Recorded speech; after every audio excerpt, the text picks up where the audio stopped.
Xueqi's Martial Arts Saga. Chapter 1841. Rich Danger Zone. Melody and her teammates only breathed a sigh of relief after Shifeng's group had vanished. Too strong. The strength and frightening aura Shifeng had displayed had been stifling. For a moment, they even thought that they had already died. So that is Rain and Blue's guild. How could such a powerful expert exist? When Ninth Heaven's members turned to thoughtful Rain and Blue Bamboo, who still fought the three flame demon guards, they watched the women with shock and fear. They had never realized that Zero Wing was so powerful. The racial talents they were so proud of were little more than a joke before Shifeng. Even thoughtful Rain and Blue Bamboo, who had thought that they understood their own guild, couldn't help but gape after witnessing Shifeng's attack. Not only had Shifeng's single attack alleviated the pressure they faced, but he had also shocked Ninth Heaven's experts, deterring them from attacking. Among the Ninth Heaven experts present, quite a few were even stronger than the two of them. This was especially true for Melody. Melody wore 3 pieces of epic equipment and had stronger combat standards than them, yet against Shifeng's attack, even she had failed to react. Melody also could not help but shake her head and smile bitterly as she looked at the 3 flame demon guards' wounds. She had intended on threatening Zero Wing and questioning Zero Wing's purpose in the Flame Demon's Valley. After all, both teams had roughly the same number of players. Even if their teams fought, she did not think that her team would lose. At worst, their teams would suffer mutual destruction. However, reality proved that her thoughts were laughable. Guild leader, what should we do? Are we going to give up, just like that? A tall, robust Tier 2 Tigerman Berserker asked. Before he had seen Shifeng's power, he had been confident in defeating Zero Wing's members, but after, he understood one thing. He absolutely must not clash with Shifeng. He would only find his death if he did. He hadn't only come to that conclusion because of Shifeng's superior basic attributes, but also because of the technique the swordsman had displayed. Why should we give up? We've gone to great lengths to find this quest, and Flame Demon's Valley is so large. Do you really think that they have eyes in every corner of the valley? A Tier 2 female ranger carrying an icy, crystalline bow said, clicking her tongue. She had no intentions of giving up on their quest. Moreover, she refused to believe that Shifeng's group would notice them sneaking into the Flame Demon's Valley. Forget it. Let's just wait here, Melody said, shaking her head. I don't think that Zero Wing is here for our quest, anyway. They must be here for something more important. Otherwise, with Zero Wing's strength, they wouldn't need to waste words on us. They could have simply gotten rid of us before entering the valley. Hearing Melody's decision, the other members nodded in agreement, seeing the logic in her words. It would have been much easier and safer just to get rid of them, rather than asking them to wait at the valley's entrance. They had just witnessed Shifeng's prowess personally, and they doubted that he'd need long to annihilate their team. If Shifeng wished it, he could have killed several of them with that attack, and they would have been powerless to do anything about it. We should also thank Rain and Blue. Large guilds generally dislike others following them during a large-scale operation. Generally, they seal off the area. Even if they don't, they tend to get rid of any potential threats. Yet Black Flame had simply forbidden us from entering the valley, rather than kill us. Let's not stir up any more trouble, Melody explained. When large guilds were on an important mission, they definitely didn't show mercy. The fact that they were still alive was all thanks to thoughtful Rain and Blue Bamboo's membership in Zero Wing. If not for these 2 women, she didn't dare imagine what kind of outcome her team would have suffered. Upon hearing Melody's explanation, her teammates gave thoughtful Rain and Blue Bamboo grateful and apologetic looks. They now felt that their decision to invite the women on this mission had been a wise one. Otherwise, they would have likely died an unjust death at the entrance of the Flame Demon's Valley. This turn of events had also bewildered thoughtful Rain and Blue Bamboo, who still tried to figure out how to clear up the prior misunderstanding. A moment ago, the team had been hostile towards them, but now, their teammates seemed grateful and cordial. It felt like they had been dropped into hell before being thrown into heaven in the next moment. They had no idea how to react. Zero Wing is so strong, guild leader. And I've heard that Candlelight, the guild's trading firm, is doing quite well. Both Rain and Blue are Zero Wing's core members. If we can get acquainted with Black Flame through them and partner with Zero Wing, our guild's development in Forest City will definitely go more smoothly, the Tigerman Berserker quietly suggested as he looked at thoughtful Rain and Blue Bamboo. I get what you're trying to say. I'll ask them for their opinions later. However, I must say this. If they don't want to help us in that way or find it too difficult, you will let the matter rest. Melody nodded as she turned to the Tigerman Berserker in surprise. Previously, the Tigerman Berserker had been very opinionated about Thoughtful Rain and Blue Bamboo's participation in this operation. She had never expected him to suggest that they cozy up to the women. The Tigerman Berserker nodded silently in response. Meanwhile, in the Flame Demon's Valley, Xueqi remained ignorant of the fact that his behavior had made Thoughtful Rain and Blue Bamboo VIPs in Ninth Heaven. He simply led his team toward the Flame Demon's Valley's core region. Although the Flame Demon's Valley didn't house a lot of flame demons, as a danger zone, its severe environment was incredibly uncomfortable for those who entered. Despite having equipped fire resistance items and drinking master flame resistance potions, Zero Wing's team sweltered in the heat. This prevented them from displaying their full strength. Although Xueqi had been very careful in selecting their path, due to Aqua Rose and the others' low levels, they still attracted flame demons. They had no choice but to engage in a few fights, slowing their advance considerably. However, killing the flame demons also granted a bountiful harvest. Although the monsters lacked equipment drops, they did drop enough fire-type materials to earn a small fortune. This was especially true for the flame crystal the flame demons dropped. These flame crystals could be turned into flame gemstones, which could be equipped on weapons. When equipped, the flame gemstone gave the weapons an additional 10% flame damage. This was an excellent item for players like them, who struggled to increase their combat power. Unfortunately, the flame gemstones were consumable items, unlike ordinary attribute gemstones, which could be used indefinitely. Even so, the flame gemstones were an excellent item. After advancing for around 4 hours, Zero Wings members finally reached the Flame Demon's Valley's core. Xueqi then contacted Thoughtful Rain and notified her that her team could now enter the Flame Demon's Valley. To current players, the Flame Demon's Valley's core was absolutely off-limits, even for half-beastmen and half-elves. Without the all-round devices, elven silver, and sufficiently high fire resistance, players would die in a matter of seconds upon setting foot in this area. Hence, he was not worried that others would discover his activities. After another half an hour, Firedance, who scouted ahead, excitedly reported in the team chat. "Guild leader, I found something." "Something good," Xueqi muttered, curious when he heard Firedance's trembling, excited voice. The Flame Demon's Valley was a danger zone. It had many valuable things to offer. She shouldn't have sounded so excited. "Guild leader, you won't guess what I found. I actually found an ore vein," Firedance proudly proclaimed. Chapter 1842. Attributed ore vein. Upon hearing Firedance mention an ore vein, everyone's eyes glowed with excitement. Ore veins were extremely rare in God's domain, and particularly in Star Moon Kingdom. This was because Star Moon Kingdom was a relatively balanced kingdom. While the kingdom had no lack of herbs, ores, wood, and food materials, it did not specialize in any of these resources. Hence, ore veins were very rare in the kingdom. Whenever one was found, it would be highly contested over. "An ore vein? What type is it?" Xueqi asked curiously.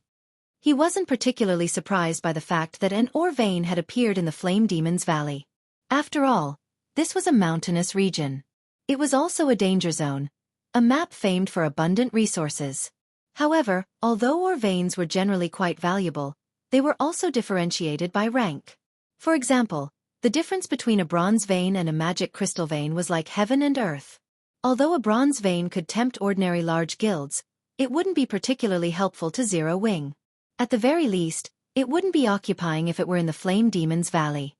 The Flame Demon's Valley was a danger zone and home to very dangerous monsters. The map's harsh environment would only make it even more difficult to mine the vein. Even super guilds had a hard time setting up mining operations in danger zones within kingdoms and empires, and the Flame Demon's Valley was both a neutral map and a danger zone. Normally, superpowers ignored ore veins in danger zones. The rewards simply weren't worth the effort. "A source fire vein," Firedance exclaimed. When Firedance reported the vein's identity, her teammates let out a gasp. In their opinion, finding a copper or mithril vein was already exciting, yet they had stumbled across a source fire vein. Source fire. Xueqi's heart raced upon hearing this. A source fire vein was a bona fide Grade 2 vein. Unlike ordinary Grade 2 veins, a source fire vein was also an attributed ore vein. It was extremely rare even among Grade 2 veins. Normally, an ore vein didn't attributes, just like how ores were normally unattributed. However, if an ore had an attribute, its price would increase by several-fold. For example, frost steel ore was an ice-type ore. When using this type of ore to forge weapons, the weapons produced would deal additional frost damage. When used to produce equipment, the equipment would have additional ice resistance. This was why attributed ore veins were far more valuable than their non-attributed counterparts. Superpowers would even fight over a Grade 3 attributed vein, not to mention a Grade 2 vein. If the various superpowers found out about this source fire vein, they would do everything they could to acquire it.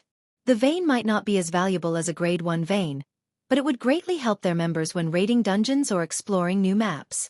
Even if the price were great, they would pay it to secure the source fire vein. However, Xueqi had never heard of an attributed ore vein in the Flame Demon's Valley in the past, leaving him a little confused. Had such a vein existed, the Flame Demon's Valley would have been a battlefield for the various superpowers, rather than some obscure map that no one cared about. Send the coordinates. We'll head there immediately. Thinking up to this point, Xueqi wanted to verify the authenticity of the vein. If the source fire vein were real, it could help Zero Wing's rapid advance in both ship and weapon production. After Fire Dance relayed her current coordinates, Xueqi led the team, slowly approaching the assassin's location. Fire Dance was situated before a canyon that was surrounded by mountains and lava. The canyon was clear of black smoke, so visibility was excellent. Only, the terrain was extremely dangerous. There were also a large number of giant lava beasts in the area. Moreover, laying at the canyon's entrance was a gigantic, level 80 mythic ranked beast. Lava Hound. Elemental creature. Mythic. Level 80. HP 450, 000, 000/450, 000, 000. Everyone felt their heads ache when they saw the two-headed lava hound guarding the canyon's entrance. However, they could clearly see a cave in the distance with some crimson ore around its entrance. This crimson ore was none other than source fire Oregon. It's actually real. Xueqi's eyes burned with desire as he gazed at the source fire Oregon. Although the vein seemed small, it was definitely a source fire vein. How unfortunate. There are too many lava monsters nearby. There's even a level 80 mythic monster guarding the canyon's entrance. We don't have a chance of securing the vein, Aqua Rose said, slightly frustrated as she looked at the cave entrance. With their current strength, they might be able to defeat level 60 mythic monsters, but a level 80 mythic ranked monster was still too difficult. Furthermore, they had to fight the lava creature in such an extreme environment. Under such circumstances, they wouldn't be able to defeat the lava hound even if they were level 80. This was because this was a danger zone. The monsters here had much higher combat standards than monsters in a normal map. Including the frightening attributes of a mythic monster, they had no hope against the level 80 lava hound unless they returned at level 90 or 100. Lava creatures were different from ordinary monsters. Players would be subjected to the burning heat radiating from the monster's body if they got close to it. Even if players had sufficiently high fire resistance to avoid taking any damage, they'd still feel the searing pain. This pain would significantly affect players' combat power and prevent them from fighting at their best. However, this was not the most frightening aspect about lava creatures. Lava creatures' corrosive ability was far more dangerous. Weapons and equipment would rapidly lose durability when they came into contact with these creatures. If the items lost all durability mid-battle, they'd be permanently lost. Because of this, players tried to avoid lava monsters as much as possible. Meanwhile, every monster in the canyon was a lava creature. Trying to clear out these monsters long-term would be hell. Not only would they fail to acquire the vein, but they would also sacrifice a large number of weapons and equipment. If they tried to construct a mining base here, a large number of monsters would assault the base during its construction. If the mining base were destroyed, all resources they had invested would be lost. On the off chance that they managed to construct a mining base here, there was also the problem of manpower. Zero Wing simply couldn't afford to station a lot of players here. This was the Flame Demon's Valley's core. Its harsh environment could easily kill the guild's players. Players needed sufficiently high fire resistance to survive here. They were only able to explore this area because they were fully equipped in fire resistance equipment and had consumed master fire resistance potions. If any other player stood in their place right now, the extreme temperatures would have long since claimed their lives. The rest of the team agreed with Aqua Rose's assessment, a little disappointed. While the source fire vein before them was a priceless treasure, they could only afford to view it from afar. Meanwhile, as Xueqi examined the roaming lava monsters, he fell deep into thought. Not many people knew the true value of an attributed or vein in God's domain yet. However, he did. The source fire vein would be particularly valuable to the current Zero Wing. Not only did the vein produce source fire ore, which could be used to increase the guild's overall combat power by a significant margin, but the vein also produced the super rare byproduct, flame source crystals. Flame source crystals were incredibly useful to master alchemists, but they were also one of the main materials to produce the epic set equipment, Broken Steel, a set exclusive to his Blade Saint class. Lava creatures? After carefully observing the terrain and the wandering lava monsters, Xueqi said, while it would be impossible to set up a mining base here, it isn't entirely impossible to harvest the ore. Guild leader, can we really mine here? Anticipation burned in Aqua Rose's eyes as she looked at Xueqi. Nowadays, fire-resistance weapons and equipment were in high demand since the various large guilds had realized how necessary these items were to their development. If Zero Wing could harvest the source fire vein, it would definitely increase the guild's development speed. Given enough time, Zero Wing's members wouldn't be limited to operating near Silverwing Town. They could freely explore the Ore Empire and cross swords with the Ore Empire's Evil God's Temple. They had long since grown tired of the Evil God's Temple's antics by this point. Chapter 1843, Titan's Might. When Zero Wing's members heard that it was possible to mine the source fire vein, their eyes glowed with excitement. They all had a certain understanding of ore veins, so they knew that the source fire vein was a grade 2 ore vein. This meant that there was a certain chance to obtain magic crystals when mining it. This was something the various large guilds sorely lacked right now, especially Zero Wing. Currently, Zero Wing was expanding and recruiting more members. This meant that the guild needed to nurture far more players. Although Zero Wing had training locations like the Battle Arena, the guild members still had to train in the Divine Colosseum's Trial Tower. Zero Wing's battle arenas simply couldn't accommodate enough people. The Trial Tower also provided comprehensive training, testing players' limits. If Zero Wing could acquire a large number of magic crystals, the guild would be able to transform the new recruits into usable combat power. Right now, the majority of Zero Wing's members wouldn't be useful in large-scale combat. This was also why Zero Wing's members couldn't venture far from Silverwing Town, and the guild couldn't develop properly in the Ore Empire. We'll have to give it a try before we'll know if it's truly possible. I can only say that we have around a 30% success rate, Xueqi said, shaking his head. He wasn't particularly confident in his plan.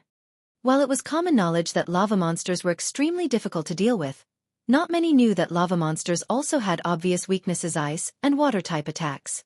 In addition, an ice or water-type environment would dull the lava monster's reactions to an extreme. Once the lava creature's reactions dulled, they become far easier to deal with. However, lava monsters filled the canyon before them. In addition, they were nowhere near the monster's levels. If they tried to lure a single lava monster, they'd likely attract a large group instead. They also had to worry about the level 80 mythic lava hound. Moreover, this was the Flame Demon's Valley. The environment was extremely hot. Even after equipping fire resistance equipment and drinking master fire resistance potions, the heat still affected them considerably, and they couldn't fully exhibit their combat powers. Picking a fight with the lava hound would be suicide. Hence, he wasn't confident in success. A 30% success rate? It's so high. Some hope is better than none at all. Guild leader, just tell us what you need us to do. When they heard their chance of success, the team grew excited, rather than disappointed. Even the various superpowers weren't likely to occupy this source fire vein, but if Zero Wing could, it could grow into a super first-rate guild within a short time. Zero Wing would then be able to compete for dominance over God's domain. It would no longer be limited to its status as a kingdom's #1 guild. Aqua Rose, who had once been an honorary elder in the veteran first-rate guild, Twilight Echo, had never thought that Zero Wing would one day have a chance of becoming a super first-rate guild. Despite so many years of development, Twilight Echo had never reached the point where it had the potential of becoming a super first-rate guild, yet Zero Wing already had. Alright, since everyone is in agreement, Aqua and those with the Sea God's legacy, ready your spells. You should have learned quite a few water-type spells. As for the remaining elementalists, prepare to use ice-type spells. Try to use as many AoE spells as possible. I don't need you all to attack. I just need you to transform this canyon into a world of ice and water. As long as you can change the environment, the lava monsters will weaken and become much easier to deal with. If you succeed, we'll have a chance of getting the vein. Cola, Turtledove, and Yi Wumian, once Aqua and the others begin, you three need to do everything you can to lure the monsters away from the canyon's entrance. Cola, you'll be responsible for tanking the lava hound. All you need to do is lure it away. Everyone else will use the ice and water-type magic scrolls I'll distribute in a moment. I don't need you to buy a lot of time. 5 or 6 minutes will be enough. No matter what happens, do not use Power of Darkness. We'll need it later. When Xueqi finished explaining his plan, his teammate gulped as they glanced at the 8-meter-tall lava hound. They had no confidence of defeating the mythic monster. The other level 70+ lava monsters shouldn't be an issue, but distracting a level 80 mythic monster for 5 or 6 minutes would be a massive challenge. An unsuppressed level 80 mythic monster would most likely kill them with a single slap, and they weren't allowed to use their berserk skills. Surprisingly, however, Cola brimmed with fighting spirit. If nobody has any problems, let's begin, Xueqi said. After scouting the terrain for about 10 minutes, Aqua Rose and the other casters finally decided on their positions. Meanwhile, after Cola, Turtledove, and Yi Wumian prepared to pull every monster's aggro in the canyon. Good. Let's begin. Xueqi commanded once everyone was in position. Immediately, Aqua Rose and the others started to chant incantations and draw runes, drawing a large amount of water and ice-type mana towards them.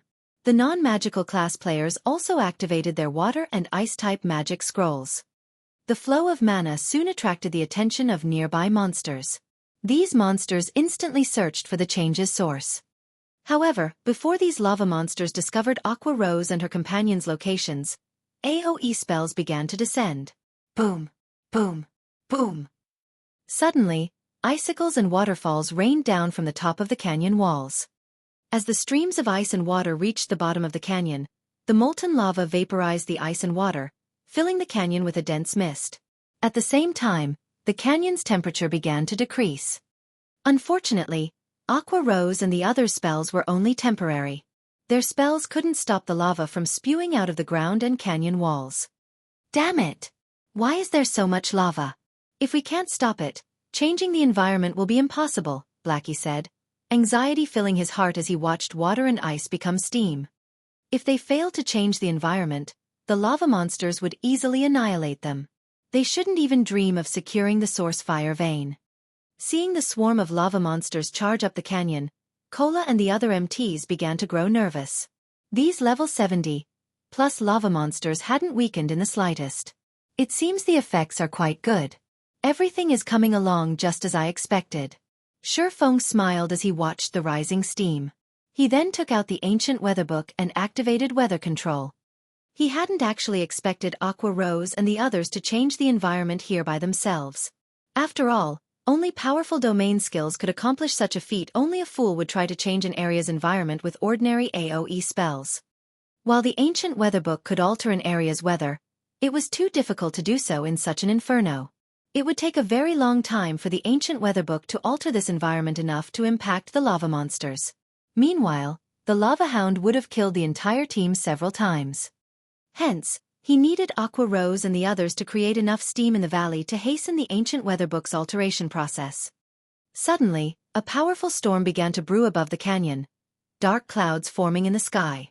After 5 seconds, rain began to fall, showering the lava monsters. As the rainwater covered their bodies, the lava monstress cried out in pain. Their body temperatures rapidly began to cool. Not only did the lava monsters' movement speed begin to decrease, but they also seemed sluggish. Awoo! The lava hound raged as the rain drenched its body, its howl so powerful that it even pushed away the descending rainwater and rubble on the ground. The lava hound then charged for Xueqi, swiping a paw as it pounced on the swordsman. "You're not getting past me." When the lava hound ignored him, Kola activated Titan's domain and ran at the beast with his shield raised. Boom! Sparks scattered when the lava hound's nails scratched against Kola's Titan guard. The lava hound's gigantic body came to an abrupt halt. Meanwhile, Kola only stumbled 3 steps backward, a damage exceeding -1,000 appearing above his head. To Kola, who had over 90,000 HP, this damage was practically negligible. So strong! Kola can actually tank that thing by himself. Everyone was surprised to see Kola barely harmed. This was a level 80 mythic monster they were talking about. Although the rain had somewhat weakened the lava hound, it was a mythic monster, yet Kola had received its attack effortlessly without any help. Even Xueqi was shocked by how little damage Kola had taken. He finally understood just how frightening a fragmented legendary shield was. By the looks of it, the Guardian Knight should have no problems tanking the lava hound by himself even if he didn't use Titan's domain. Xueqi also dismissed the worry that plagued his heart. He then activated Gale Domain and flew toward the cave entrance in the distance.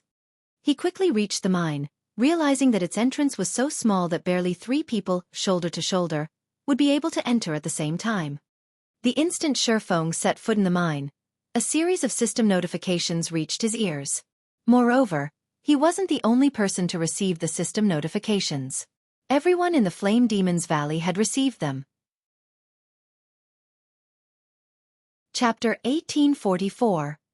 Underground Country. System. Congratulations! You have discovered the Fire God's ancient land.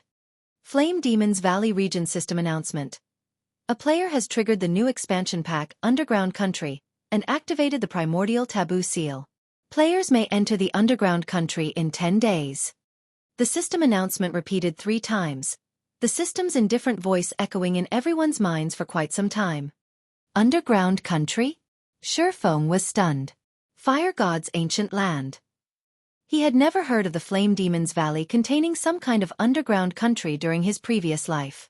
He only knew that the Fire Demon's Valley's monsters had a high drop rate for source fire or in magic crystals, and a few superpowers had fought fiercely over the area. However, this new expansion pack had never been triggered in the past. Although he had never heard of the Fire God's ancient land before, he was very familiar with ancient lands. Any location that was considered an ancient land had existed before the Great Destruction. Only, these locations had disappeared from the public eye after the Great Destruction. Meanwhile, these ancient lands were rumored to have been blessed by ancient gods, which was why they had survived for so long. But as time passed, these ancient lands had become relics. Among the various ancient lands that had been discovered during Xueqi's life, some contained items that had even been famous during ancient times. These items had all been highly sought after by the various superpowers. Hence, the various superpowers had fought desperately to claim any discovered ancient lands in the past. Xueqi had never thought that the source fire vein they had found was actually an entrance to the Fire God's ancient land. This rendered Xueqi speechless. Now that the system announcement had been made, the underground country in the Flame Demon's Valley would be exposed sooner or later. The source fire vein would definitely be discovered as well. Meanwhile, the Flame Demon's Valley was tens of thousands of miles away from Star Moon Kingdom. If the Fire Dragon Empire's superpowers wanted to claim the vein, he'd be powerless to stop them. Fortunately, it wasn't easy to reach the Flame Demon's Valley's core. Players would need high enough fire resistance to do so.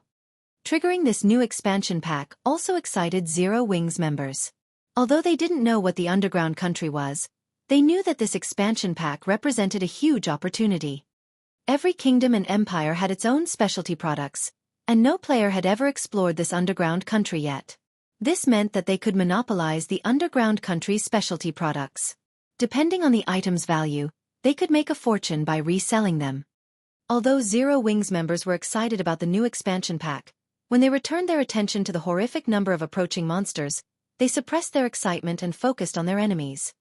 As for Xueqi, after a moment of surprise, he quickly charged into the source fire vein and started building a marker for a teleportation magic array. Trying to get all of his team members into the Flame Demon's Valley's core had already been incredibly difficult, not to mention sending an army into the valley. No guild in God's domain would be able to do so at this stage of the game, so it was impossible to mine this source fire vein long-term. However, while this task might be impossible for other guilds, the same was not true for Zero Wing. As long as he set up a teleportation marker, he could transport players via teleportation array. Not only would it save his players a lot of travel time, but they could also avoid unnecessary battles in the Flame Demon's Valley. Unfortunately, due to the massive distance between teleportation arrays, the magic crystal cost would be considerable. But compared to the source fire vein's value, the teleportation fees were almost negligible. Aside from the fact that magic crystals could drop from the source fire vein, the source fire ore was incredibly valuable. It also had a small chance of dropping flame source crystals. Meanwhile, in a hot, sandy area in the Flame Demon's Valley's inner region, Melody and her team worked on clearing out the monsters in an ancient ruin. When Xueqi entered the source fire vein, they too had heard the regional announcement regarding the new expansion pack. Amazing! Someone actually triggered a new expansion pack in the Flame Demon's Valley. That should be Zero Wing's doing. Is it the matter they mentioned earlier? Although I don't know what the underground country is, it must have a lot of valuable items.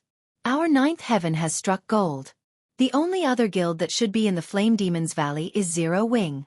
Our two guilds should be the only ones who know about this underground country. We'll make a fortune by reselling the items from it. Excitement flashed in the eyes of the Ninth Heaven's members when they heard the system announcement. Traveling into human kingdoms and empires was intensely difficult for neutral races, so any items they purchased in Forest City were far above market price. Now that they had discovered the underground country, they could sell its unique items in Forest City. They'd be able to make a fortune and rapidly develop their guild. So, this is Zero Wing's strength? Melody revealed a bitter smile when she read the system announcement. She had been smug and satisfied because she had accepted a high-ranked quest with an extraordinary reward.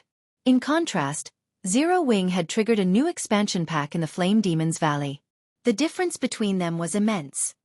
Previously, she had still suspected Zero Wing of targeting Ninth Heaven. But now, her suspicions were laughable.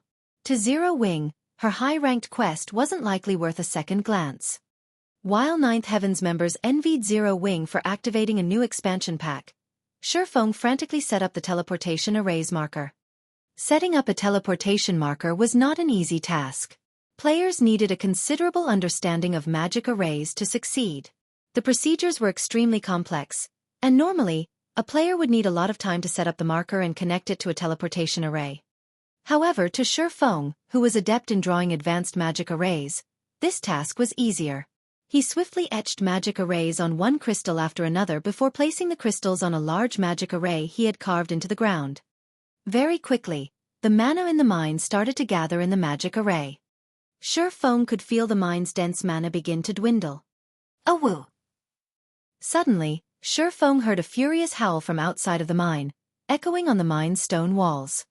Guild leader trouble. The lava hound went berserk and is charging towards you. It's ignoring aggro completely. Aqua Rose shouted in the team chat when she saw the enraged lava hound rush back to the canyon. To current players, a berserk level 80 mythic monster was an absolute nightmare. Cola had tried to stop the lava hound with his shield, but had instantly lost over 30,000 HP when the boss had responded with an angry swipe. The lava hound's strength was terrifying.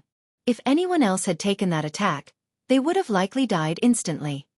As soon as Aqua Rose fell silent, the lava hound arrived before the mine's entrance. Fortunately, the mine entrance was too small for the lava hound, so the boss couldn't get in. Seeing this, Aqua Rose and Cola breathed a sigh of relief. However, something then happened that stupefied Zero Wing's members. The gigantic lava hound split into 3 miniature copies. Each copy was still a level 80 mythic monster, but they did have slightly lower basic attributes. Before Zero Wing's members could react, the 3 lava hounds charged into the mine. Hurry! Hurry up! Xueqi could already hear rapidly approaching footsteps. It was obvious that the lava hound was almost to him. Meanwhile, he only needed to insert one last crystal into the ground to set the spatial coordinates. Unfortunately, the loading bar, which had swiftly filled before, felt extremely slow to Xueqi. It was only 70% full. While conducting the merging process, Xueqi couldn't do anything. He couldn't even activate a skill. When the loading bar reached 90%, 3 1-meter-tall lava hounds appeared before Xueqi. Despicable mortal! You dare violate this sacred ground. You'll pay for your crimes with your soul. The 3 lava hounds spoke in the human language, rage flaring in their eyes as they spat 3 scorching white beams at Xueqi. Like lasers, the white beams vaporized everything in their path.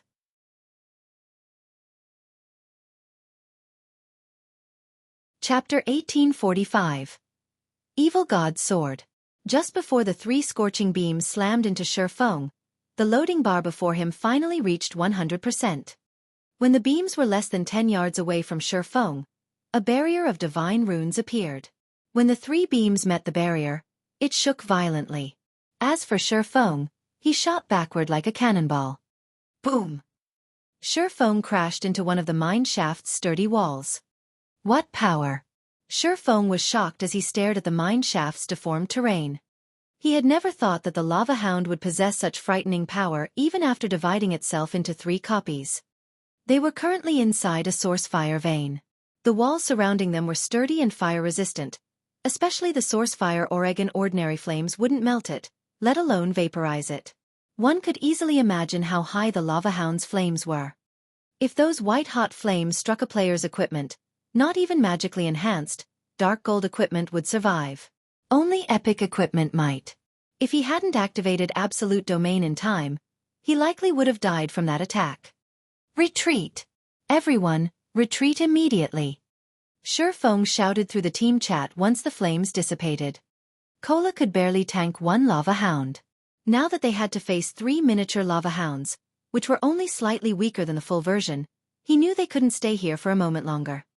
After issuing his command, he switched the aura of Earth to the aura of space, preparing to teleport out of this map. Awoo! As Xueqi was about to escape using space movement, the 3 lava hounds howled as one. 3 light red ripples radiated from the beasts, and as if space had frozen, the 7 luminaries' ring failed to open a tear in space. Spatial lockdown? Xueqi's expression darkened when he saw the growing spatial tear before him disappear. A monster with such peerless strength and the ability Spatial Lockdown were a nightmare for players. Coming across one such monster almost guaranteed death. Monsters that possessed the Spatial Lockdown ability were extremely rare in God's domain. Normally, only NPCs at the peak of God's domain could execute the ability. Xueqi never thought that an elemental creature like the Lava Hound would be able to use it as well. You have touched on the almighty fire god's taboo. Sacrifice your soul to beg forgiveness from the fire god. The 3 lava hounds spoke in a chilling tone before charging at Xueqi. Although the 3 lava hounds were small, their movements were so powerful that space itself trembled in their wake. Their strength could even rival the complete lava hounds. As the 3 lava hounds approached Xueqi, they split up and assaulted Xueqi from 3 different directions, transitioning into a battle formation as smoothly as NPCs. Is this a god's guardian? Xueqi's expression turned somber as he watched the 3 lava hounds approach. It was normal in God's domain to find treasures guarded by powerful monsters, and there were some incredibly powerful existences among these guardian monsters. These guardians had been created by the gods. Normally, gods only created such powerful guardians to protect their wealth. Not only did these guardians have an eternal lifespan, but they were also undying. In addition, they commanded extremely powerful skills and spells. They were even more difficult to deal with than archaic species of the same rank and level. I can only give it a try. Xueqi gritted his teeth and used Heavenly Dragon's power before activating Divine Steps. In the next moment, 10 doppelgangers with the exact same aura and attributes as Xueqi appeared. Xueqi and his doppelgangers then charged at the 3 lava hounds. Although the lava hounds were powerful, Xueqi managed to nullify their attacks by constantly switching positions with his doppelgangers. Using this opportunity, Xueqi quickly made his way towards the mine's exit. Normally, guardian monsters would give up the chase once they were a certain distance away from what they were supposed to protect. As long as Xueqi moved out of range, he could shake off the lava hounds. However, the lava hounds were incredibly difficult to get away from. Not only was their strength incredibly high, but their speed was also impressive. They constantly interrupted Xueqi's advance and left very little space for him to move forward. By the time Divine Step's duration ended, Xuefeng had only crossed a little over 50 yards. He was still over 100 yards away from the mine's entrance. The instant Xuefeng's doppelgangers disappeared, a lava hound swiped its paw at Xuefeng so fast that it was impossible to dodge. With no other choice, Xuefeng raised Killing Ray to block the attack. Pang! The instant the lava hound's paw met Xuefeng's sword, he felt his entire arm go numb. The impact sent his body flying backward over 20 yards, dealing over -40,000 damage. What incredible strength! This should be close to rivaling a high mythic strength. Xuefeng thought as he stared at the lava hound that hit him. His encounter with the lava hound had been brief, and the beast hadn't used any skills, yet he had lost so much HP. He had already activated Heavenly Dragon's power, as well, drastically increasing his strength and defense. Right now, his defense was even higher than Kola's, although he didn't have the passive skills that provided damage reduction. Even then, he had still lost over 40,000 HP. The current lava hound before him definitely had much higher strength than the original. Meanwhile, he had to face 3 of these lava hounds. Before Xuefeng could figure a way out of this situation, another lava hound pounced at him. Hurriedly, Xuefeng activated parry to block its attack. Pang! Once more, Xuefeng flew backward by over 20 yards. Not only hadn't he moved closer to the mine's entrance, but he was actually further from it. This was clearly what the lava hounds had intended to do with their attacks. These lava hounds' combat standards were in no way inferior to expert players. Am I going to die here? Xuefeng could not help his bitter smile as he watched the third lava hound pounce at him. It would seem that he had taken on too large of a risk to set up the teleportation marker. While he did not mind losing 1 level of EXP, he carried multiple tools that would drop on his death. Moreover, these items would not simply remain on the ground after being dropped. After a certain time had passed, these valuable items would disappear. Meanwhile, when players died, they'd only resurrect after half an hour unless someone resurrected them with a skill or special tool. By the time he returned to this mine, his dropped items would be gone from this world. As Xuefeng clashed with the lava hounds, his HP continued to decrease. 80%, 70%, 60%. Although he had tried to use void steps to blindsight the beasts, the technique was ineffective against the lava hound's sharp sense. Even though the lava hounds couldn't see him, they could pinpoint his location with their other senses, launching another paw swipe or bite attack. Why hasn't the guild leader come out yet? Aqua Rose, who had long since distanced herself from the canyon, muttered as she watched the swarm of lava monsters return to their home. The guild leader should be fine. If he goes all out, he can even contend with mythic monsters, Blackie reassured. It's been so long though. Moreover, there were 3 lava hounds. I think it's best if I go take a look, Fire Dance said worriedly. I'll go with you, Flying Shadow offered as he followed Fire Dance. Meanwhile, inside the mine, Xuefeng watched the circling lava hounds and glanced at the small percentage of HP he had remaining with a bitter smile. Despite activating twofold Berserk, which temporarily granted him the power to contend with Tier 4 mythics, he still couldn't come within 100 yards of the mine's entrance.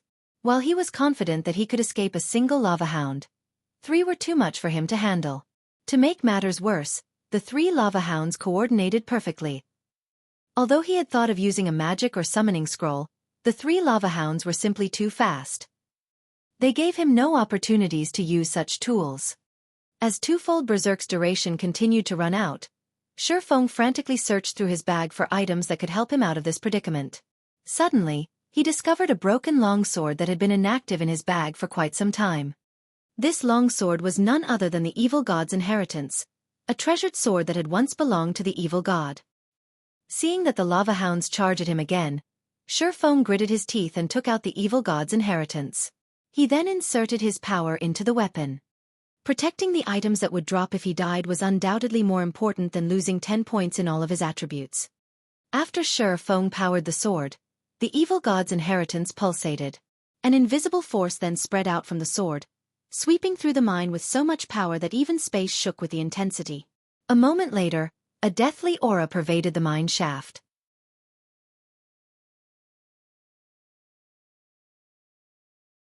Chapter 1846.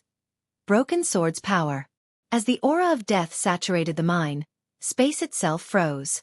The three lava hounds slid to a halt as they glared at the broken sword in Xuefeng's hand, wary. Pitch-black divine runes had appeared along the broken blade as the sword released plumes of dark smoke. The weapon felt cold and evil. The lava hounds finally discerned the broken sword's identity, and fear flashed in their eyes. It was as if they had remembered something horrific from their past.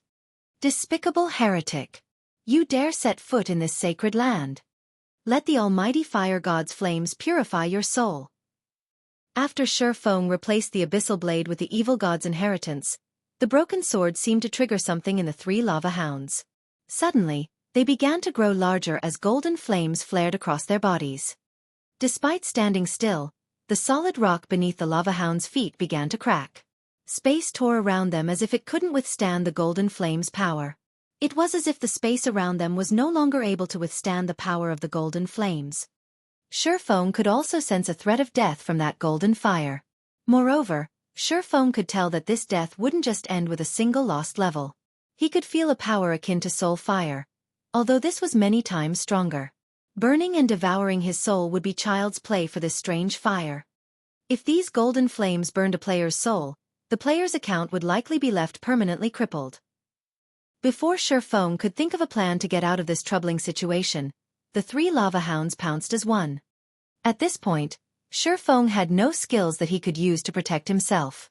In addition, the lava hound's movement speed had significantly increased. With no other options, Xuefeng instinctively executed Sword's Orbit. Countless sword lights enveloped Xuefeng, clashing with the three gigantic flaming beasts as they attacked. Boom, boom, boom. The resulting impacts tore the nearby rocky ground. The scattered sparks ignited anything they touched, transforming the area into a sea of fire. The three lava hounds were thrown back, forming three large craters as they crashed into the ground. Damages of over -3,000 appeared above their heads. In contrast, Xuefeng remained standing in his original position, although the ground beneath him had been burned and melted. Now, he stood in a deep crater of his own that had a smooth, glassy surface. What incredible power! So, this is a weapon that had once belonged to an evil god? Xuefeng was stunned as he looked at the injured lava hounds. Truthfully, the broken sword he wielded was only fragmented legendary rank. Although the weapon provided a considerable boost to strength and attack power, he hadn't expected the boost to be this intense. After all, his abyssal blade was even stronger than ordinary epic weapons, but it had never been this powerful.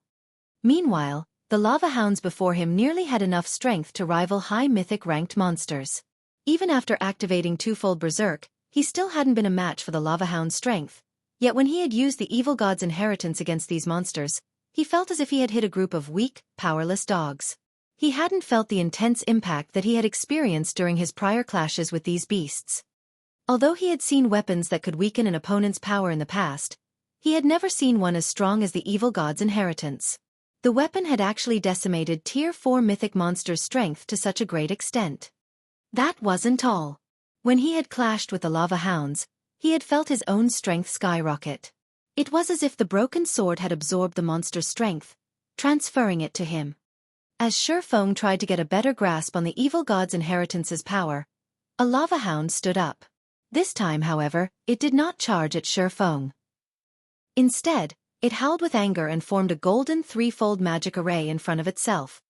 A moment later, a beam of fire shot out from the magic array, moving so fast that Xuefeng couldn't dodge in time. This beam was the result of the lava hound's Tier 4 spell, Red Lotus Breath, the same spell that had vaporized the source fire or earlier.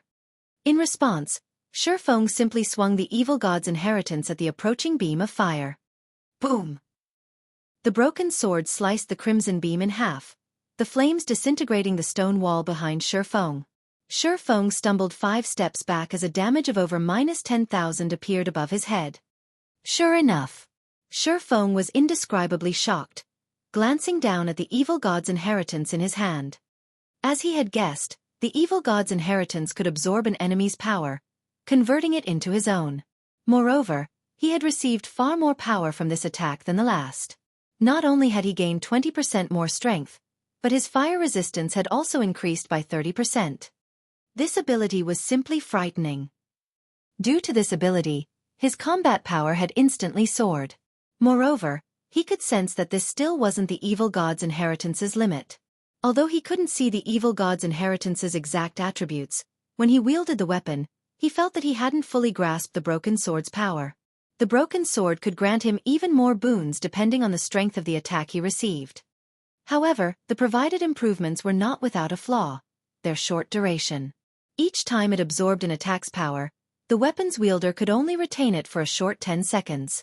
Even so, it was amazing. Xueqi found it truly hard to imagine that the evil god's inheritance was still incomplete and that he only exhibited 10% of its power after sacrificing his attributes. If he could exhibit the weapon's full power, the result would be unimaginable. Most likely, he'd be able to suppress the 3 lava hounds completely. One should be able to leave now. When he saw the other 2 beasts charge towards him, Xueqi licked his lips in excitement and ran to meet his enemies in battle. Previously, the difference between their basic attributes had been too great. Even after using twofold berserk, he had been thoroughly suppressed. Now, however, his strength had surpassed the lava hounds after he had weakened them and boosted his own with the evil god's inheritance. Xueqi relied on his superior strength and technique to push the 2 lava hounds to the side. He then dashed for the mine's entrance like a powerful gale. When the lava hounds caught up to Xueqi, he easily threw them back with an attack. In less than 5 seconds, Xueqi burst from the mine and back into the canyon. Thousands of lava monsters then turned to look at the swordsman. "Big Sis Fire, the guild leader is out," Flying Shadow said, breathing a sigh of relief when he saw Xueqi emerge from the mine. However, his excitement quickly faded, and a somber expression dominated his face. Thousands of lava monsters surrounded Xueqi, including the 3 mythic lava hounds that chased after him. Even a tier 2 assassin like him or Fire Dance would have no hope of surviving such an encirclement, much less a swordsman like Xueqi. "I'll attract the monster's attention. Ready a defensive magic scroll and prepare to use it on the guild leader." Fire Dance felt her scalp tingle as she watched the swarm of monsters close in on Xueqi, but she had to try to rescue her guild leader. She could feel how extraordinary the flames that enveloped the lava hounds were. If those flames claimed Xueqi's life, he'd lose far more than a single level. Just as Fire Dance was about to dash forward, Xueqi raised the evil god's inheritance into the air. Suddenly, the canyon's mana began to gather around the broken blade, and the sword gradually took on a mist-like state. Xueqi swung the weapon lightly at the surrounding lava monsters. The mist-like broken sword suddenly disappeared from Xueqi's hand and transformed into 5 pitch-black sword lights that flew at the offending monsters, devouring everything in their path. This move was the evil god's inheritance's only skill after Xueqi had sacrificed a fraction of his attributes. Godslayer. With one attack, every chieftain and lord-ranked lava monster nearby was incinerated, their ashes scattering in the wind. The surviving monsters were heavily injured and unable to make the slightest movement.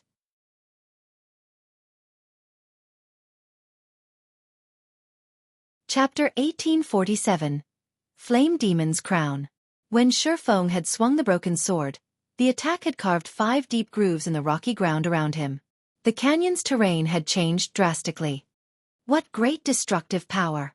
Shock filled Xueqi as he gazed at the evil god's inheritance in his hand. Godslayer's destructive power was even greater than that of a Tier 4 super large-scale destruction spell. He had turned several hundred level 70+ lava monsters into ash instantly. The skill truly had the power to decimate heaven and earth. Unfortunately, the monsters he had killed with Godslayer hadn't granted Xueqi any EXP. In fact, he would not gain any EXP from slain monsters while he had the evil god's inheritance active. The sword would absorb it all. After killing so many monsters, the black mist the evil god's inheritance emitted had become denser. Following which, Xueqi heard the sound of a system notification. System, evil god's inheritance has accumulated sufficient life force and recovered the first evil god's mark, activating a portion of its power. The evil god's inheritance has such an effect? Xueqi was surprised. He had thought that he could only repair the weapon by collecting the missing fragments. He had never expected the broken blade to recover some of its lost power by absorbing others' life force. Evil god's inheritance, one-handed sword. A treasured sword that the evil god had once used. However, the sword had been destroyed in a battle, shattered into 3 pieces. Although the evil god's treasured sword had been destroyed, the evil god's power within remains intact. As long as one gathers all 3 fragments, it is possible to restore the sword to its past glory. This piece is the sword's broken hilt. By permanently sacrificing 10 points of all attributes, the user may temporarily use the sword's power. Although this sword has been severely damaged, it can still exert 1/10 of its original power. First Evil God's Mark. Power absorption can increase strength by a maximum of 100%, stamina by 20%, and all resistances by 100%. When this fragment is within 1,000 yards of other fragments, the fragments will resonate. Drops upon death. Cannot be traded. Although he could strengthen the evil god's inheritance by killing a large number of monsters, he had no intentions of doing so. While Xueqi might wield extraordinary power when he used the evil god's inheritance, he'd have to sacrifice 10 points from every basic attribute permanently each time he wielded the weapon. While 10 points in all attributes might not be much to a Tier 2 player, it would add up. If he used the weapon for too often, he would cripple his account. One could say that the evil god's inheritance was even more evil than magic weapons. Hence, the evil god's inheritance should only be used as a final trump card. Xueqi had no intentions of feeding the evil god's inheritance any more life force right now, either. He only had half an hour to use the weapon after activating it. How much life force could he possibly accumulate in half an hour? However, the ability to strengthen the evil god's inheritance had truly been an unexpected boon. Following which, Xueqi charged out of the hole he had opened in the monster encirclement. Now that the evil god's inheritance had grown stronger, he had a much easier time dealing with the 3 lava hounds that chased after him. Is this the guild leader at his full strength? Flying Shadow, who watched from the valley's entrance, was astonished as he watched Xueqi take on 3 level 80 lava hounds without trouble. Even Fire Dance, who prepared to move out, was stunned. She had assumed that after so many battles and adventures, the distance between her and Xueqi had shortened. Looking at it now, however, it would seem that the gap was larger than ever. What the 2 assassins did not know was that Xueqi fully relied on the evil god's inheritance to command such power. Without it, he might not have survived even after activating twofold Berserk. Xueqi quickly escaped the lava hound's grasp, and although this further enraged the mythic monsters, they didn't dare leave their domain by as much as a centimeter. They could only watch until Xueqi left their sight. Despicable heretic! The almighty fire god will not let you get away with this. After Xueqi had vanished, the lava hounds released furious howls, the sounds echoing throughout the valley. At the same time, a system notification reached Xueqi's ears. System. You have incurred the RRE god's wrath. As long as you enter the fire god's territory, its guardians will hunt you to the death. How ruthless! Xueqi could not help his astonishment as he read the system notification. He had only set up a teleportation marker in the fire god's ancient land, yet he was now prohibited from entering any location the fire god sheltered. This penalty was truly severe.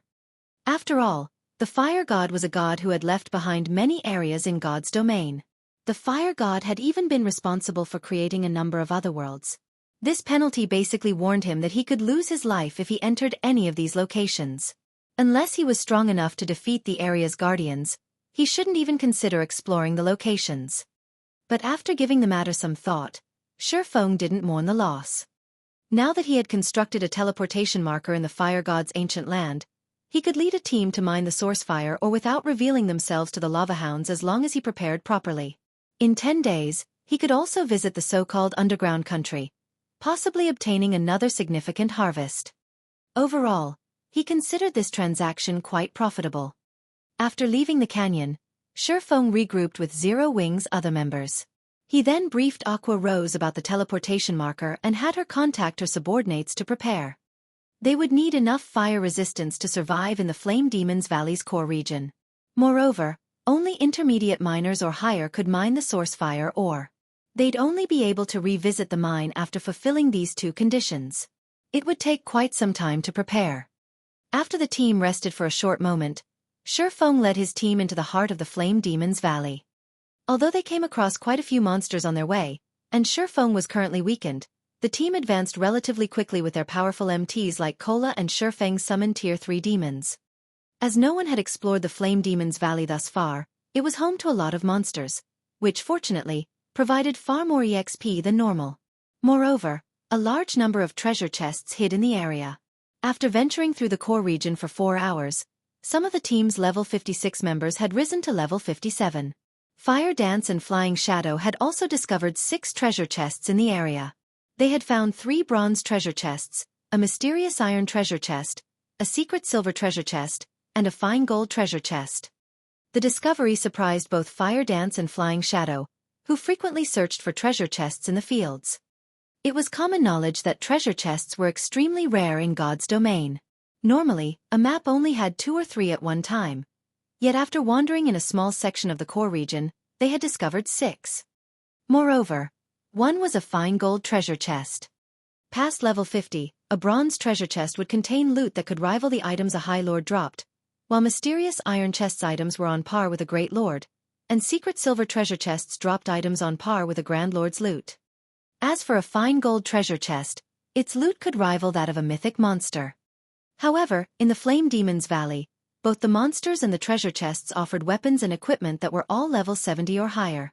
Unfortunately, current players couldn't use these items unless they had weapons and equipment that could reduce level requirements by 15 levels or more.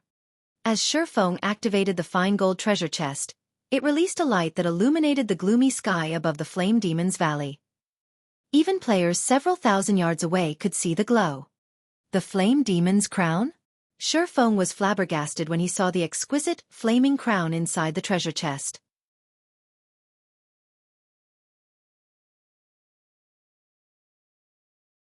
Chapter 1848. Ancient Demon. Guild Leader, did you find something good? Aqua Rose asked curiously as she watched Xueqi's blank expression. The rest of the team turned to look at Xueqi, as well, anticipation flashing in their eyes.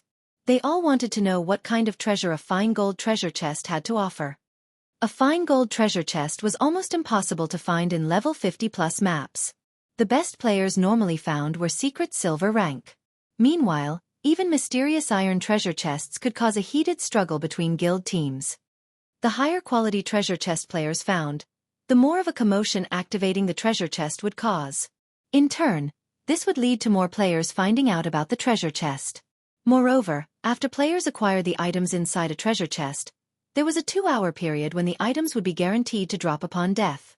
Hence, whenever a treasure chest appeared in the fields, a slaughter would soon follow. Fortunately, Zero Wings' team didn't have to worry about being attacked. After all, this place was the Flame Demon's Valley. The only other players that might see the glow from the fine gold treasure chest were the 9th Heaven members. Even if other players with hostile intentions discovered them, they had no fear that anyone would try to rob them. Something good has dropped, Xueqi said, laughing. He then retrieved the Flame Demon's crown and shared its statistics in the team chat. Flame Demon's crown, head, fine gold rank. Equipment requirement, strength 800, agility 800, and intelligence 800 defense plus 100 additional passive ski H-. Flame Demon's body. Allows the wearer to gain the body of a flame demon, increasing fire resistance by 200 and becoming immune to burning effects. Additional active ski H-. Flame Avatar. Becomes immune to all flame damage for 1 minute. Cooldown. 10 minutes. After reading the Flame Demon's crown's details, the team lost their prior excitement. Guild Leader, this crown is a scam. Not only does it have such a high equipment requirement, but it doesn't actually offer any basic attributes. The only good thing about it is its high fire resistance, but it isn't worth sacrificing everything else. I feel the same. The monsters in harsh environments are generally very powerful. Although this crown can provide sufficient fire resistance to survive in these maps, without the basic attributes, you'll have a difficult time dealing with monsters. It would be much better to equip several pieces of equipment that provide less fire resistance but have significant basic attributes. Its defensive properties are even more important. No matter how I look at this crown, it doesn't seem to have any. Everyone quickly discerned the pros and cons of the Flame Demon's crown. Even level 50 common cloth armor had more than 100 defense. The Flame Demon's crown's defense was practically a useless decoration. In addition, losing the basic attributes from a piece of equipment would reduce a player's attributes by around 10%. This would cause at least a 20% reduction in combat power. Moreover, due to the lack of defense in the head section, others would have a weakness to exploit. If one were struck in the head, it was entirely possible that they'd suffer a fainted state. As God's domain continued to update, the equipment players wore would have greater importance. Equipment would play a role in a player's defense beyond basic attributes. Take two players with the same defense, for example. If one of these players wore chest armor while the other player did not, the player without a chest piece would receive more damage when struck in that area and suffer additional negative effects. If a player took a blow to the head, they would feel dizzy and powerless, and their reactions would become sluggish. If one were stuck in the arm, it would go numb and become difficult to move. There were subtle differences in the negative effects depending on the materials of their equipment, as well. An attack's impact was one such example. During the early stages of the game, these negative effects were barely noticeable, but as players took on higher-leveled monsters, these negative effects would become more prominent. As a result, players would have to choose their equipment carefully. It wasn't enough to prioritize basic attributes. Players also needed to focus on their equipment's compatibility and defensive properties. Meanwhile, the Flame Demon's crown, made of fire with a pitiful 100 points in defense, clearly didn't have any. It was a costume piece at best. If one equipped the Flame Demon's crown during battle, they'd be asking for an early death. Xueqi simply revealed a bitter smile as he stored the Flame Demon's crown. He had to admit that his guild members' standards had significantly improved. Their understanding of weapons and equipment was no longer limited to basic attributes. Unfortunately, they were still somewhat ignorant. This didn't particularly surprise Xueqi. His teammates were still relatively low-leveled, after all. They still didn't fully understand resistances. They did not know just how valuable a piece of equipment capable of increasing fire resistance by 200 points was. Among the items in the fine gold treasure chest, the Flame Demon's crown was easily more valuable than the other items combined. By the time mainstream players had reached level 100 and beyond in the past, a Flame Demon's crown had sold for a whopping 5,000 gold. With that amount of money, one could purchase an epic equipment with poor attributes. Even so, players rarely sold their Flame Demon's crowns. Equipment that added 200 fire resistance was extremely rare. Most importantly, the Flame Demon's crown's Flame Demon's body allowed its wearer to become immune to burning effects. In other words, no matter how hot an environment was, players would not suffer any negative effects. They could maintain their combat power at its peak. Of course, due to the Flame Demon's crown's glaring weakness, it was only suitable for expert players. Ordinary players would be better off wearing several pieces of equipment that provided both basic attributes and fire resistance. Ordinary players already fought to get their basic attributes up to standard and as a result, struggled against monsters and in team dungeon raids. They would be asking for trouble by using a piece of specialized equipment like the Flame Demon's crown. However, expert players were different. They would easily have enough basic attributes even without wearing a headpiece. When fighting in sweltering environments, it was far more important for expert players to have high fire resistance. Hence, during the later stages of the game, the various large guilds' main force members had stopped focusing on basic attributes. Instead, they had prioritized resistances and physique. Moreover, the Flame Demon's crown was like an entry pass to the Flame Demon's Valley. As long as one had a Flame Demon's crown, they could travel anywhere within the valley. They wouldn't even have any issues exploring the Flaming Valley's core. Originally, Xueqi had worried that he didn't have enough fire resistance to survive in the central area, but now that he had the Flame Demon's crown, he wasn't concerned. Now, only the Flame Demon King himself would be a problem. In God's domain, the Flame Demon King was categorized as a world boss. Counter to most expectations, world bosses were not much stronger than ordinary field bosses. The system did not grant world bosses any special traits, either. However, they did have full control over their territories.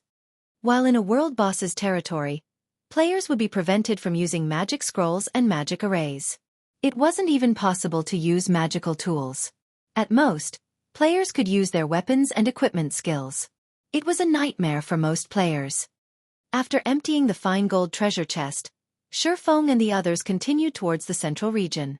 After traveling for a little over an hour, they finally arrived before a fiery world.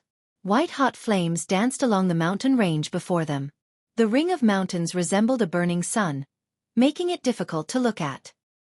This place is so hot. Blackie exclaimed as he looked at the flaming mountain range. Despite standing some distance away from the mountain range, he felt as if like roasting meat. Everyone on the team felt the sweltering heat. Even walking exhausted their stamina. Meanwhile, a gigantic figure wielding a trident patrolled the center of this mountain ring. Every one of this figure's movements stirred the flames around it as lava rose into the air. Even from several thousand yards away, Zero Wings' team could feel the figure's fierce aura. When they saw the Flame Demon King's true appearance, they couldn't help their gasps. Even Xueqi was shocked. Flame Demon King, Elemental Creature, Ancient Fiend, Mythic, Level 83. HP 720, 000, 000/720, 000, 000. An Ancient Fiend. How is this possible? Xueqi was indescribably shocked when he saw the Flame Demon King's statistics. Shouldn't it be an archaic species?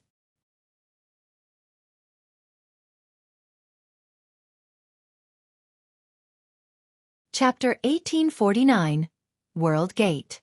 Guild Leader, don't tell me we're supposed to fight that boss. Is that really a mythic monster?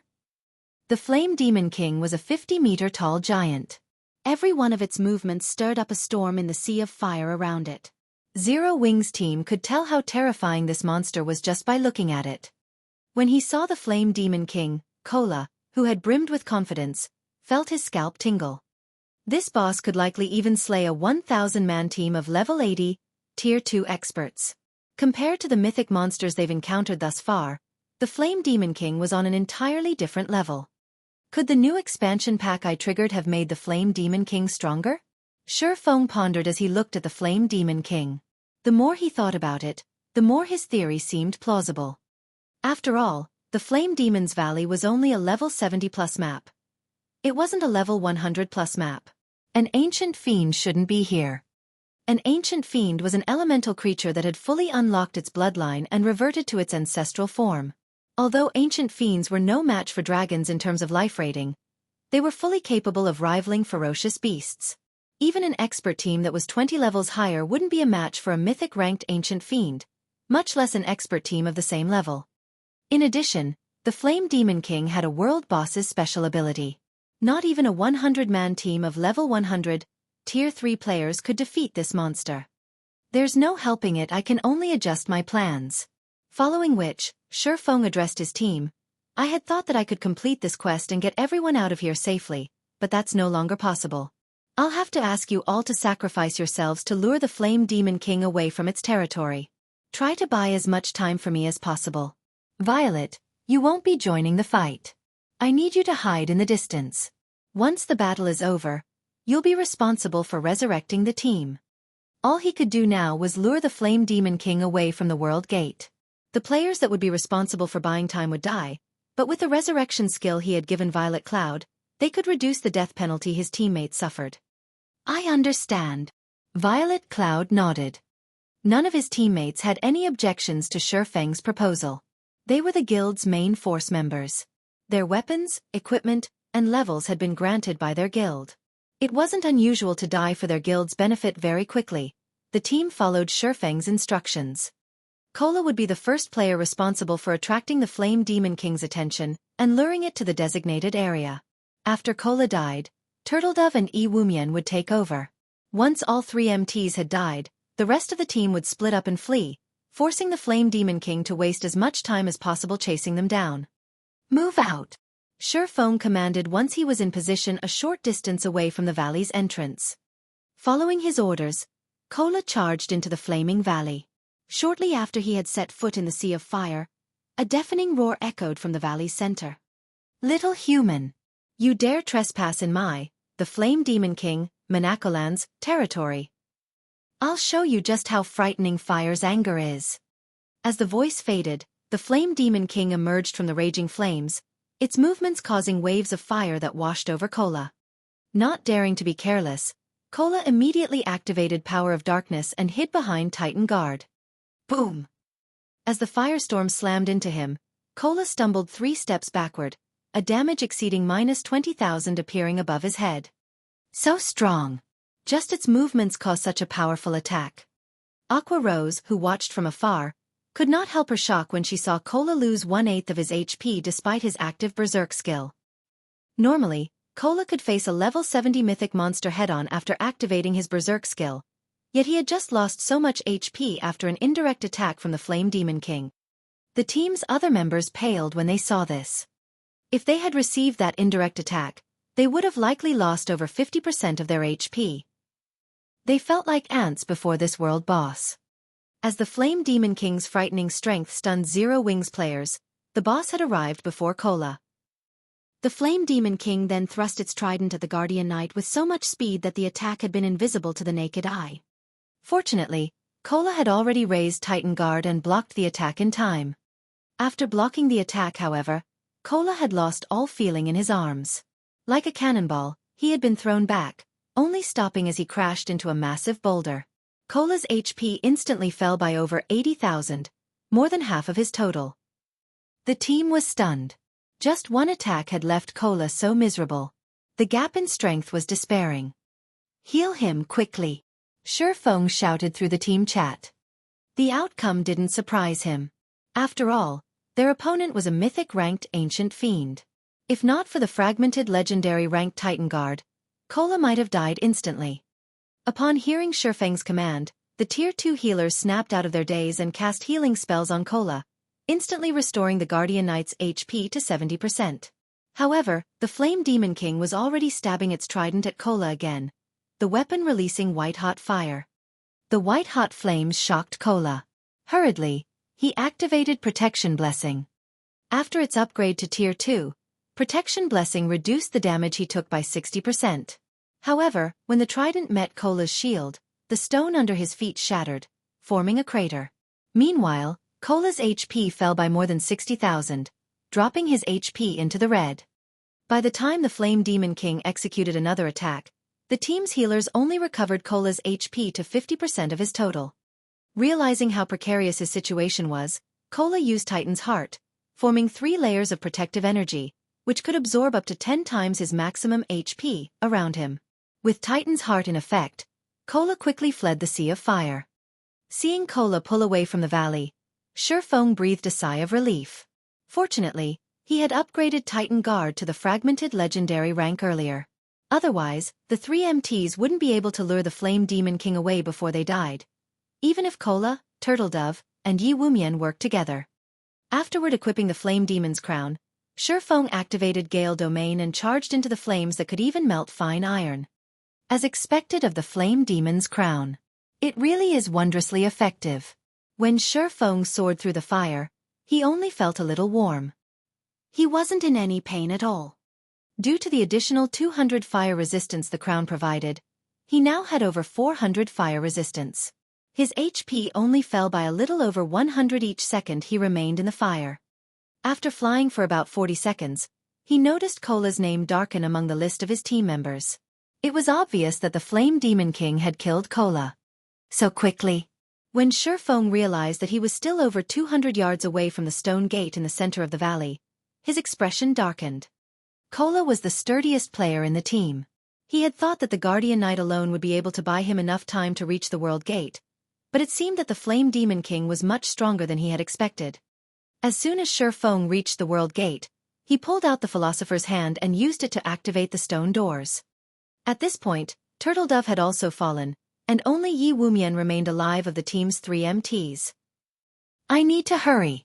Xueqi used the Philosopher's hand's power to repair the broken magic arrays on the World Gate.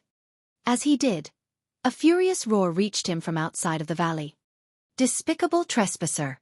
You dare to open the World Gate!" As the voice faded, a pillar of fire rose from its origin, following which, everyone but Xueqi and Violet Cloud's names went dark. This situation put immense pressure on Xueqi. He pushed himself to work faster. Faster! While Xueqi repaired the World Gate's magic arrays, he could feel the space around him boil. This meant that he was already standing within the Flame Demon King's sphere of influence. The ancient fiend's movement speed had completely exceeded his expectations. "Despicable human! Vanish alongside your sins." When the Flame Demon King caught sight of Xueqi, It threw its flaming trident at the swordsman. However, before the trident could reach Xuefeng, he activated the aura of Earth's absolute domain. Yes, it's done. Using the period of invulnerability absolute domain granted him, Xuefeng completed the final magic array. Following which, he placed a hand on the World Gate's main magic array and said, "Open.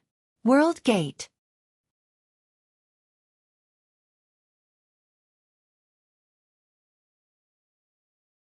Chapter 1850. Hidden Reward.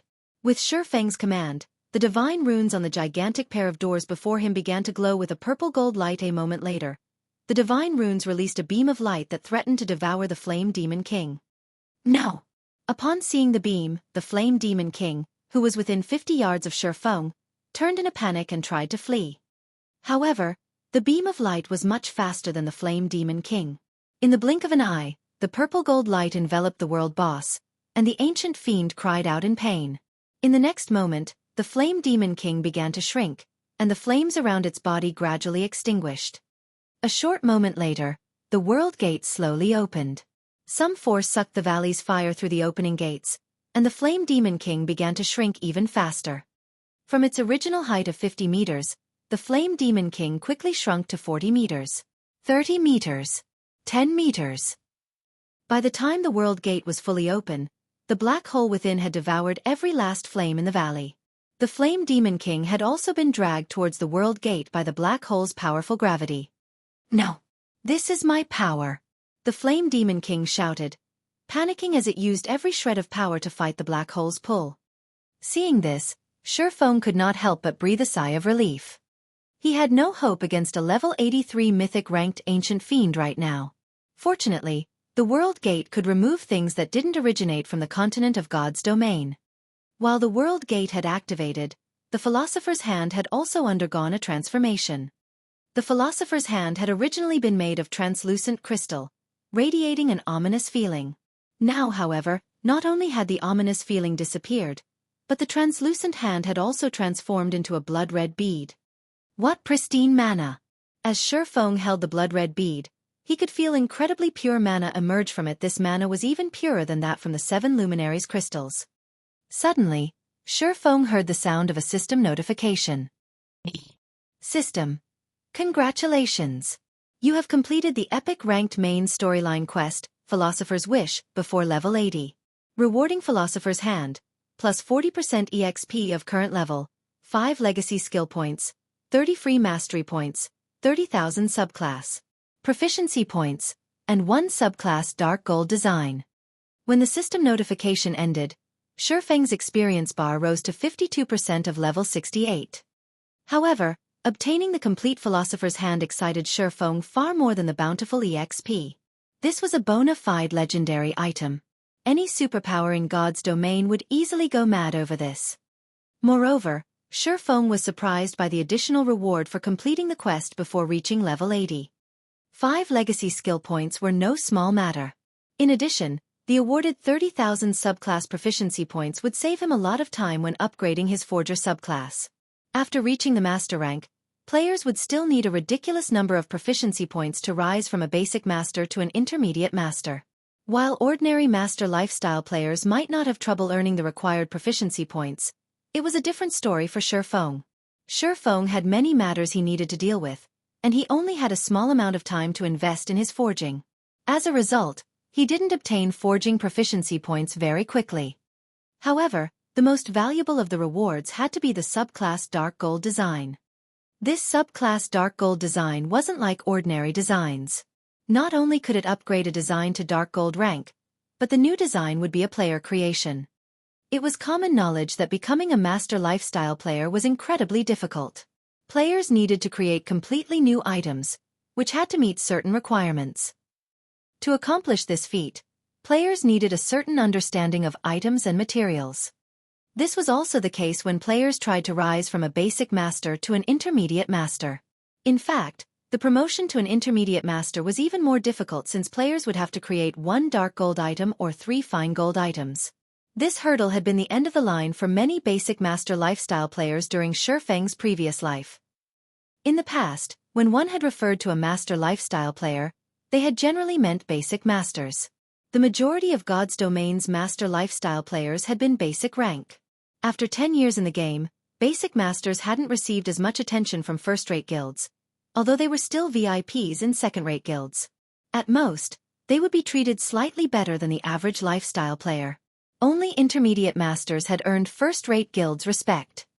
Now that he had a subclass dark gold design, he had received a free pass to become an intermediate master. Of course, an intermediate master that reached the rank by using a subclass dark gold design wasn't as capable as a player that reached the rank through their own hard work and original items.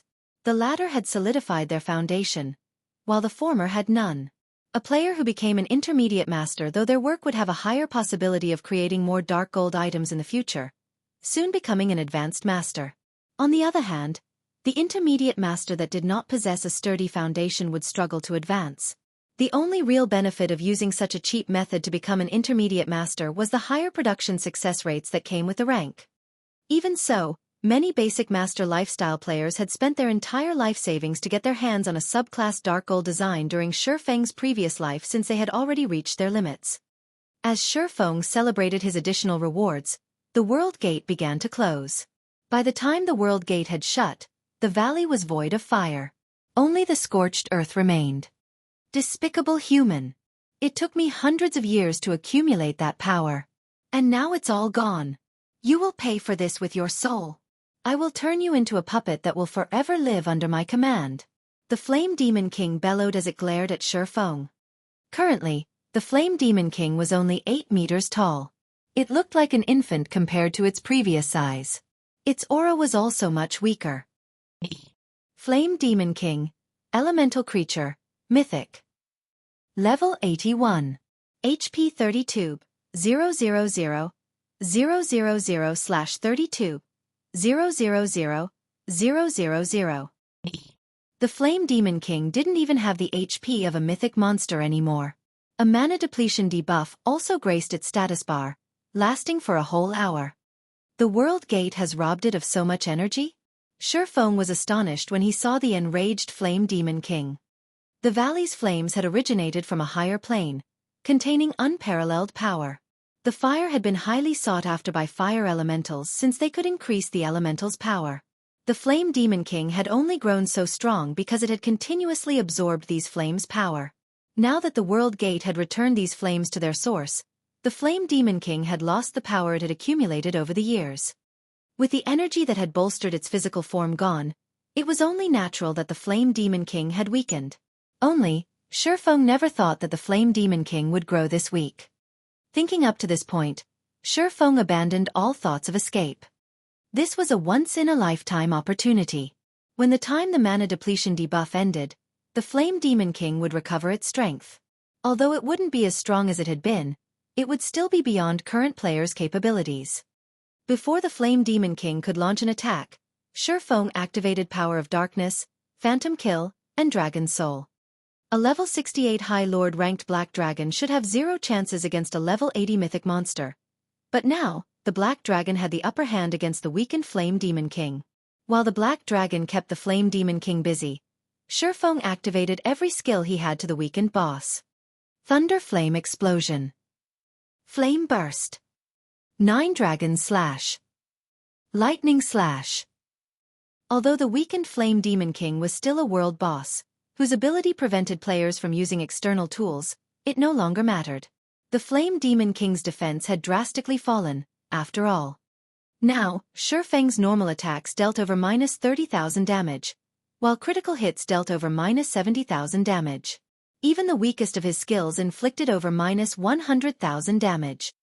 Even when the Flame Demon King used its powerful AoE attacks, Xueqi, who had over 400 fire resistance, only took a little over -3,000 damage from each hit. The Flame Demon King's HP continued to fall. 80%, 50%, 20%. When the Black Dragon's duration was almost over, the Flame Demon King had around 10% HP remaining. Once the Black Dragon was gone, Xueqi would have to fight the world boss head-on. I guess there's no other choice. Xueqi sighed as he came to terms with his current predicament. A moment later, he retrieved the evil god's inheritance from his bag once more. Trying to escape a world boss was an extremely difficult task. This was especially true now that he had used all of his skills. Furthermore, it wasn't every day that he found himself in such a favorable position against a world boss. Die! Gritting his teeth, Xueqi sacrificed his attributes to activate the evil god's inheritance. He then activated Godslayer. 5 pitch-black sword lights instantly pierced the Flame Demon King, leaving 5 deep grooves in the rocky ground before Xueqi. Despicable human! If the World Gate hadn't taken my power from me, the Flame Demon King's eyes burned with rage as it glared at Xueqi, but despite its fury, the Flame Demon King's HP didn't stop depleting before it eventually reached 0. Boom! As the Flame Demon King fell to the ground, its fiery body started to dissipate. A short moment later, only Xueqi remained in the scorched valley.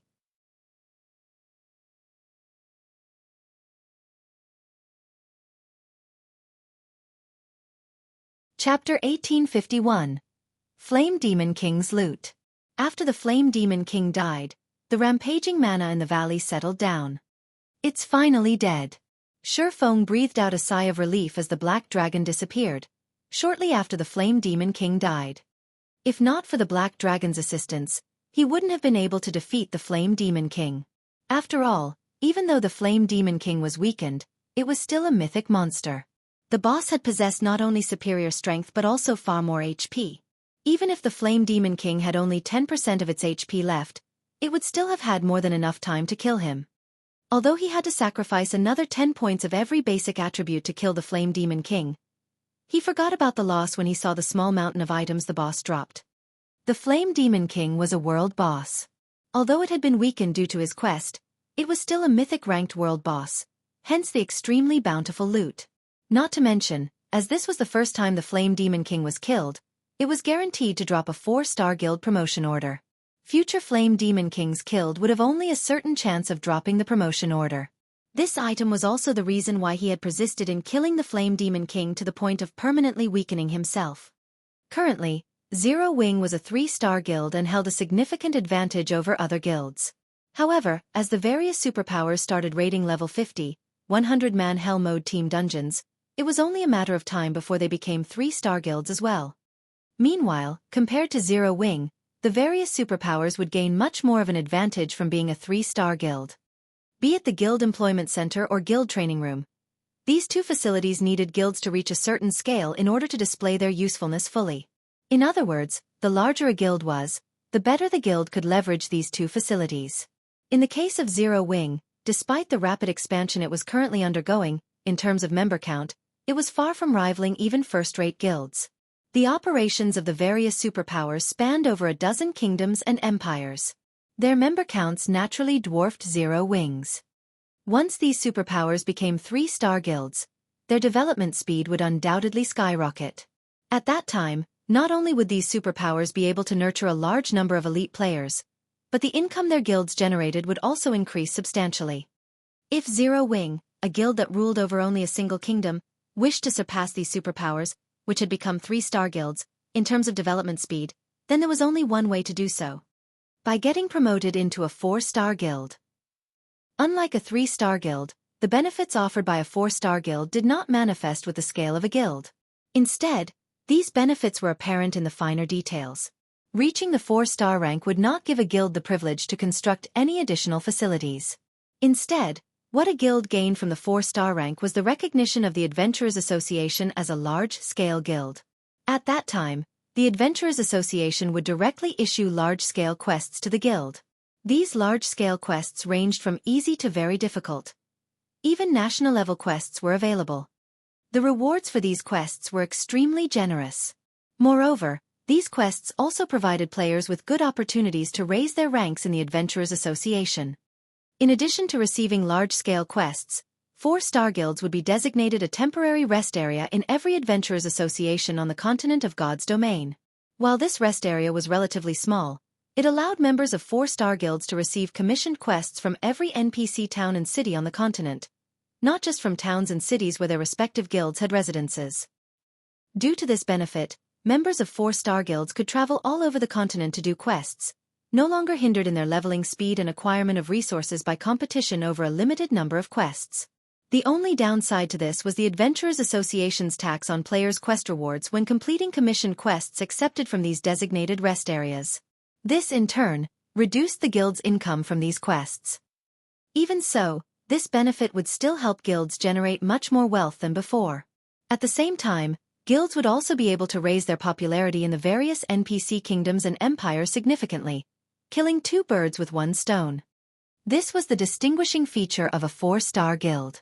After reaching the 4-star rank, a guild's development would no longer be tied down to the territories they controlled. Of course, the consequence of this feature was also very obvious. The amount of competition guilds had to face would increase drastically. However, so long as Zero Wing managed to become a 4-star guild ahead of others, it would seize a significant advantage over the other guilds. Hence Shifeng's persistence in killing the Flame Demon King. Following which, Shifeng started going through the Flame Demon King's loot. Just like he expected, there was indeed a 4-star guild promotion order among the dropped items. So long as a 3-star guild possessed 200,000 guild popularity, it could be upgraded into a 4-star guild using this promotion order. As expected of a world boss, its loot sure is bountiful. Shifeng was inwardly astonished as he looked over the statistics of the other dropped items. The Flame Demon King had dropped over 100 items in total, the majority of which were rare materials, including the extremely rare 7 Luminaries crystal. Although only 3 7 Luminaries crystals dropped, the equivalent often units, the value of these 7 Luminaries crystals still exceeded that of the other materials by a large margin. The rest of the loot were level 70+ weapons and equipment. Practically every one of these weapons and equipment was of fine gold rank. Only one of them was epic rank. Among the fine gold equipment dropped, for pieces belonged to the level 70 fine gold ranked Sins of Thunderfire set. The boss also dropped the entire level 70 fine gold ranked Scorching Wind set. While the weapons and equipment dropped looked subpar at best, Shifeng's eyes glowed with excitement when he saw them. His reaction was because the Sins of Thunderfire set was top-tier set equipment for magical classes. This was set equipment that only level 70+ mythic ranked field bosses dropped. The set had a total of 6 pieces, and even superpowers would need to expend a lot of effort to collect the complete set. As for the Scorching Wind set, it was similarly top-tier set equipment but for plate armor classes instead of magical classes. Not only did the Scorching Wind set provide higher fire resistance than the Dark Corrosion set, but its 6-piece set effect was also extremely heaven-defying. It allowed players to transform into a war god of fire and acquire a life rating that could rival archaic species. Although players would incur double damage from ice and water-type attacks than they normally would, it was still plenty amazing. The Sins of Thunderfire set's 6-piece set effect was similar to the Scorching Wind set's, allowing its user to transform into a Thunderfire messenger. Due to these two set effects, despite the ordinary basic attributes the two sets provided, they had ended up publicly recognized as the strongest level 70 set equipment available in the game. Even level 70 Dark Gold set equipment could not rival them. Shifeng had never thought that he would be able to obtain the entire Scorching Wind set. As for the Sins of Thunderfire set, he was just short of 2 set pieces to complete the set. Once he geared 2 guild experts in these 2 sets, he would have himself 2 peak experts. As for the sole epic equipment dropped, it was a pair of cloth armor gloves named Hands of Fire. Not only did the gloves provide a significant amount of fire resistance, but it even increased the spell completion rate of players by 2%.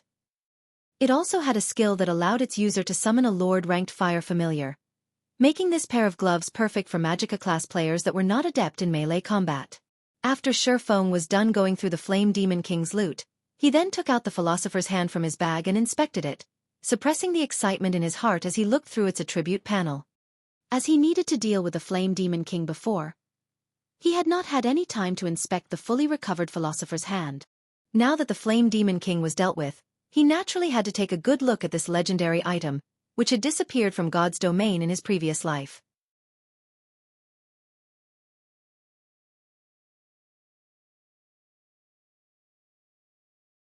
Chapter 1852.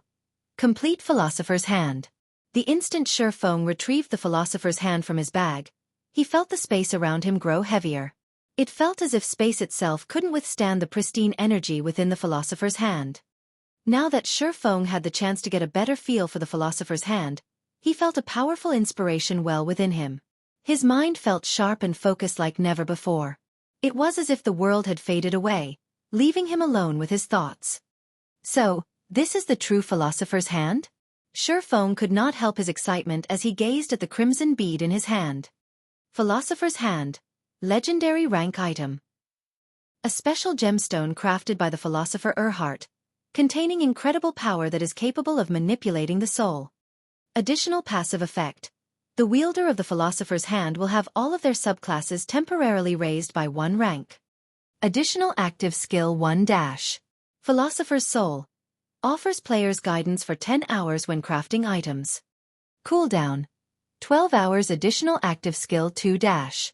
Soul Fantasy. Allows players to enter an imaginary world for 8 hours. During this time, players may use the materials that they know of to produce items without limit. Cooldown. 15 hours. Although the Philosopher's Hand only possessed 3 skills, these skills were heaven-defying. Based on Xueqi's knowledge, only the epic-ranked Icarus's Heart could temporarily raise a lifestyle player to master rank. In Xueqi's opinion, Icarus's Heart's ability to do so was already heaven-defying, but compared to the Philosopher's Hand, Icarus's Heart was a cheap knockoff. However, compared to the Philosopher's Hand, Icarus's Heart couldn't even be considered a cheap knockoff. The fact that the Philosopher's Hand could unconditionally raise a player's subclass by 1 rank meant that it could transform a basic master into an intermediate master or an intermediate master into an advanced master. The Philosopher's Soul also offered the system's guidance, which would be a great help to players when they produced items. Originally, the skill had been limited to a 1-hour duration. Unfortunately, it was almost impossible to accomplish anything useful in that time. Crafting items was a time-consuming process, after all, especially complex items. How many items could players possibly make within 1 hour? Now that the skill's duration had increased to 10 hours, players could attempt to craft far more complex items with the system's guidance. Lastly, Soul Fantasy granted players access to the main god system's resource warehouse. After seeing the Philosopher's Hand's 2 active skills, Xueqi finally understood why the item was capable of producing so many lifestyle masters. Regardless of the subclass, any lifestyle player would require materials to craft new items. Although some tools allowed players to participate in simulations, these simulations couldn't truly replicate the material's properties. At most, these simulations allowed players to get a feel of the production procedures. An actual attempt would still require real materials. Meanwhile, to reach the master rank, players needed very high-ranked items. Hence, the material requirements were quite high. However, high-ranking materials were not easy to obtain, and players would need these materials in large quantities. Experimenting with a few sets of materials would barely yield any results. Every lifestyle master was born of an astronomical resource investment. This was even true for the talented geniuses.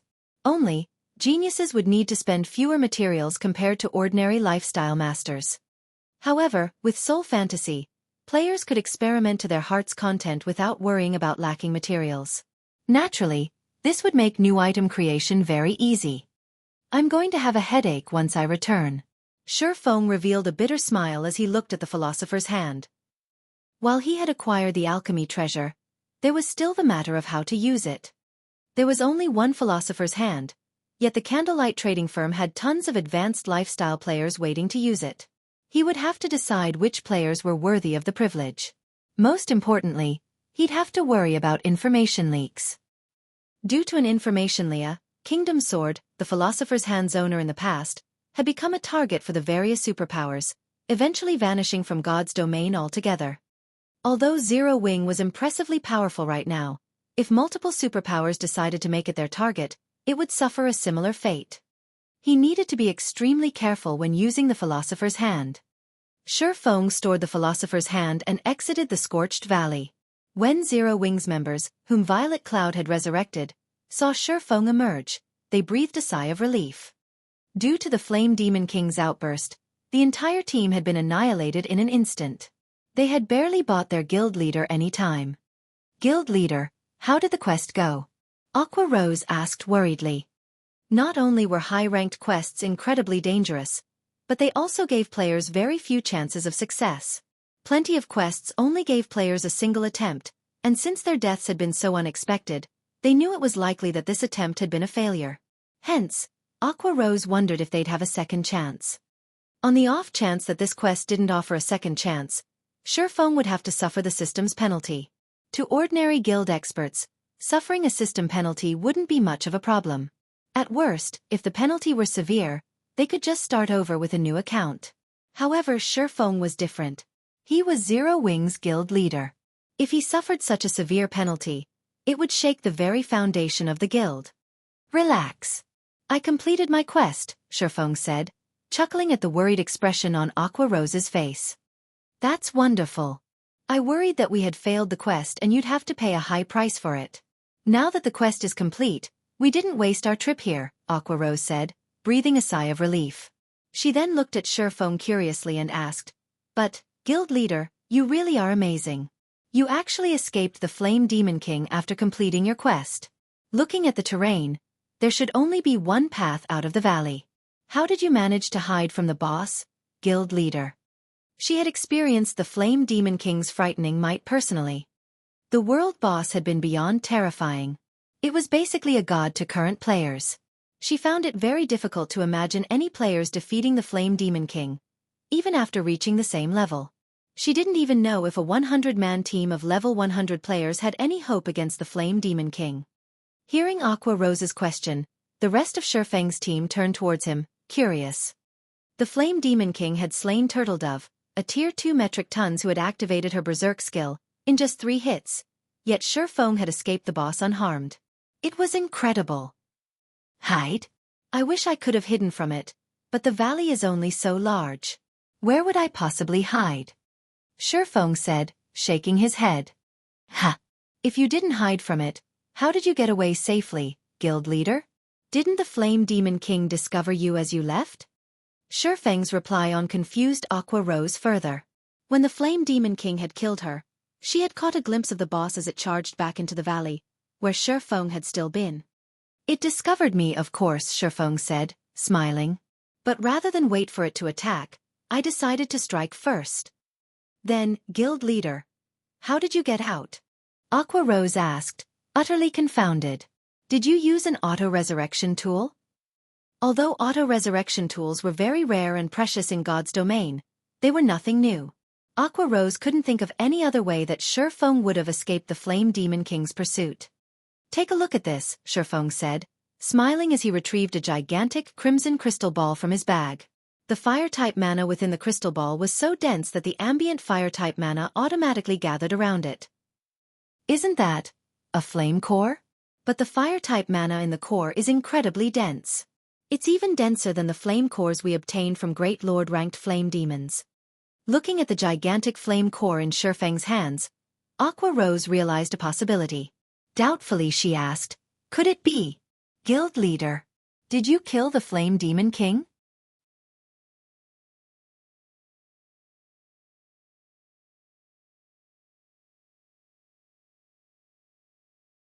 Chapter 1853. Returning to White River City. Looking at the flame core in Shufeng's hand, Kola and the others fell silent, incredulity flashing in their eyes. "Guild leader, are you for real?" They had all witnessed and experienced the Flame Demon King's might. Only Kola had been able to stand against the boss for any length of time. The rest of the team had been forced to flee to buy their guild leader the time he needed. While they considered the possibility of Shufeng fighting such a boss, they knew that it would only be a matter of time before he died as well. As for Shufeng slaying the Flame Demon King, that was simply impossible. However, the flame core before them was proof of the swordsman's claim. Moreover, the raging inferno that had consumed the valley was gone. Not even a spark remained. For a time, they were utterly baffled. "I have killed the Flame Demon King, but only its weakened version," Shufeng explained, smiling. With the explanation, the team could, more or less, accept the fact that Shufeng had killed the boss. Otherwise, they would have suspected Shufeng of abusing some bug in the game. "Right, Kola. How far are you from level 58 right now?" Shufeng asked as he turned to the MT. "Level 58? After taking a look at his experience bar, Kola said, "After my recent death, I'm 73% away from level 58. "What about you, Summer?" Shufeng asked as he turned to alluring Summer, who wore an exquisite set of light blue robes. "How far are you from level 59? "I'm down to 6% of level 58. I'll need quite a few days before I reach level 59, Alluring Summer said. Guild leader, what's going on? Aqua Rose asked, giving Xueqi a strange look. She didn't understand why he suddenly asked about those two's levels. It's nothing. You two are a little low-leveled right now. Once we return, stop raiding dungeons and come level with me. Violet, you'll join us as well, Xueqi said after giving the matter some thought. Now that he had the Scorching Wind set and Sins of Thunderfire set, it would be a waste to let them collect dust. Although the level 70 equipment requirement was quite high, it wasn't a problem without its solutions. Both Cola and Alluring Summer had equipment that reduced items' level requirements, though only by 5 levels. However, he had requirement gemstones, which could reduce the level requirements by another 5 levels. Once they equipped the requirement gemstones, Cola and Alluring Summer could wear items that were 10 levels higher than them. Once they donned the set equipment, it would increase the overall strength of the guild's main force by a significant margin. We're low-leveled? Alluring Summer blinked in astonishment at her own level. She already had the highest level in the team. Even in an empire, she'd be the undisputed #1 player on the empire's ranking list. However, the comment didn't dampen Alluring Summer's excitement in the least. After all, she was going to level up alongside Xueqi. Guild leader, we've rested already. Let's hurry and head back, Cola said impatiently after hearing Xueqi's intentions. Their teammates looked on with a little envy. When leveling up with Xueqi, not only would they rise in levels with astonishing speed, but they'd also improve their combat standards quickly. Following which, everyone used return scrolls to teleport back to White River City. Once they returned, Xueqi had Aqua Rose organize a team to mine the source fire vein, only selecting trustworthy players. He then contacted Melancholic Smile, instructing her to select trustworthy advanced lifestyle players from the Candlelight trading firm for the Philosopher's Hand. These players would be required to sign an extremely strict contract, since containing the secret of the Philosopher's Hand was of the utmost importance. He could not afford for the public to discover its existence. He'd only be able to relax after Zero Wing could properly protect itself. Otherwise, Zero Wing would definitely follow in the Kingdom Sword's footsteps. While Xueqi rode an advanced horse carriage towards the Adventurers Association to promote Zero Wing to a 4-star guild, Gentle Snow contacted him. Guild leader, big trouble. Gentle Snow said anxiously. Not long ago, there was a system announcement in the Orc Empire, stating that Blackwater had captured the Crimson Flame Fortress. The Crimson Flame Fortress? Isn't that a transit hub to the Orc capital city? They actually managed to capture it? Xueqi had already investigated the Orc Empire's various fortresses. Each fortress varied in its importance. The more important it was, the more orcs it would contain. The Crimson Flame Fortress was a crucial transit hub for the Orc Empire. Players heading for the Orc capital city or other kingdoms or empires through the Orc Empire would have to pass through this fortress. Because of this, the Crimson Flame Fortress was invaluable to the Orc Empire. According to player reports, over 700,000 orcs were stationed there, including 4 mythic orcs. One of these 4 mythic orcs even had a special bloodline, which made it far stronger than ordinary mythic monsters. In addition, the Crimson Flame Fortress was protected by powerful war weapons and defensive walls. Current players shouldn't be capable of raiding the Crimson Flame Fortress, even with Beast Emperor's help. We don't know how they managed to do it exactly, but based on the current reports, Blackwater has already dispatched a large number of players to garrison in the Crimson Flame Fortress. Blackwater has also officially announced the fortress's grand opening to the public on the Orc Empire's official forums. In addition, Blackwater has placed a bounty on every Zero Wing member. Right now, players gain 1 point for killing a normal member, 5 points for elite members, and 50 points for core members. These points can then be traded for coins or weapons and equipment. In addition, depending on how many points a player has collected, they can get discounts for the Crimson Flame Fortress's teleportation arrays. Players will receive a 10% discount for 500 accumulated points, 20% if they accumulate 3,000 points, and 30% if they accumulate 10,000 points. Those with over 10,000 points will even enjoy the benefits of a Blackwater core member. Shortly after this forum post was uploaded, a large number of players swarmed towards the Crimson Flame Fortress. The Orc Empire is in chaos. I doubt it will be long before this news reaches players in the neighboring kingdoms as well. Even more players will join this madness. I've also heard that a large number of dark players have set their sights on our members. As he listened to Gentle Snow's report, Shufeng's expression darkened. They're being so ruthless? Shufeng also could not help his surprise at Blackwater's generosity. To secure a share of the pie known as God's Domain, the Blackwater Corporation had invested heavily into the Blackwater Guild. That investment enabled the guild to offer its members even greater benefits than other superpowers.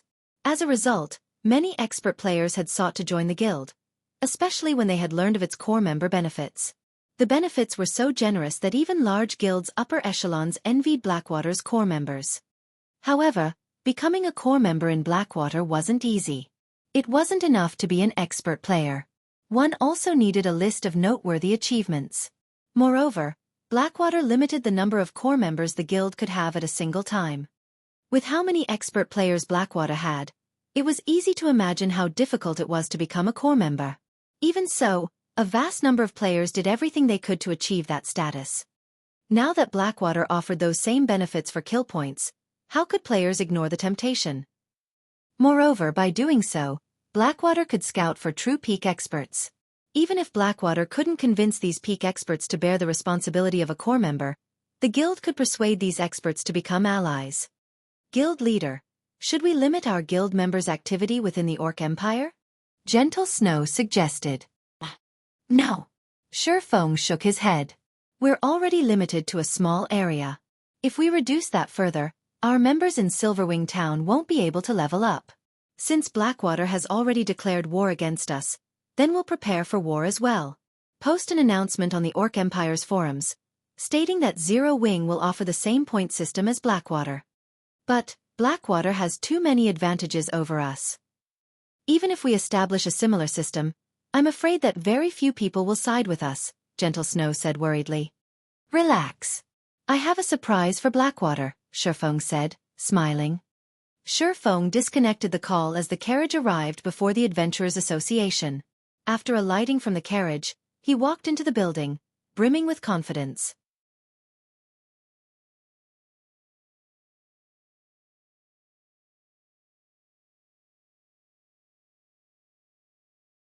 Chapter 1854. Promotion to a 4-star guild. Dark Knight Empire, Light Shadow City, Dark Soul's main headquarters. Zero Wing is quite interesting. I don't know if this guild is brave or overestimates itself. It's provoked so many powers that nobody usually dares to. Not only has Lu Xinglua targeted Zero Wing now, but Blackwater also wants to exterminate the guild, Tigerbreaker said, smiling as he read the report he had just received regarding Blackwater's official declaration of war against Zero Wing.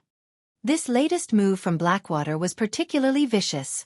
Not only could Blackwater's bounty destroy Zero Wing's members regardless of rank, but the guild would also be able to lure a large number of players to the Crimson Flame Fortress, earning considerable profits.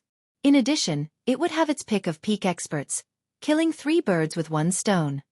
Although Zero Wing's foundation was sturdy, Blackwater was on an entirely different level. It wouldn't be long before Zero Wing's economy crumbled.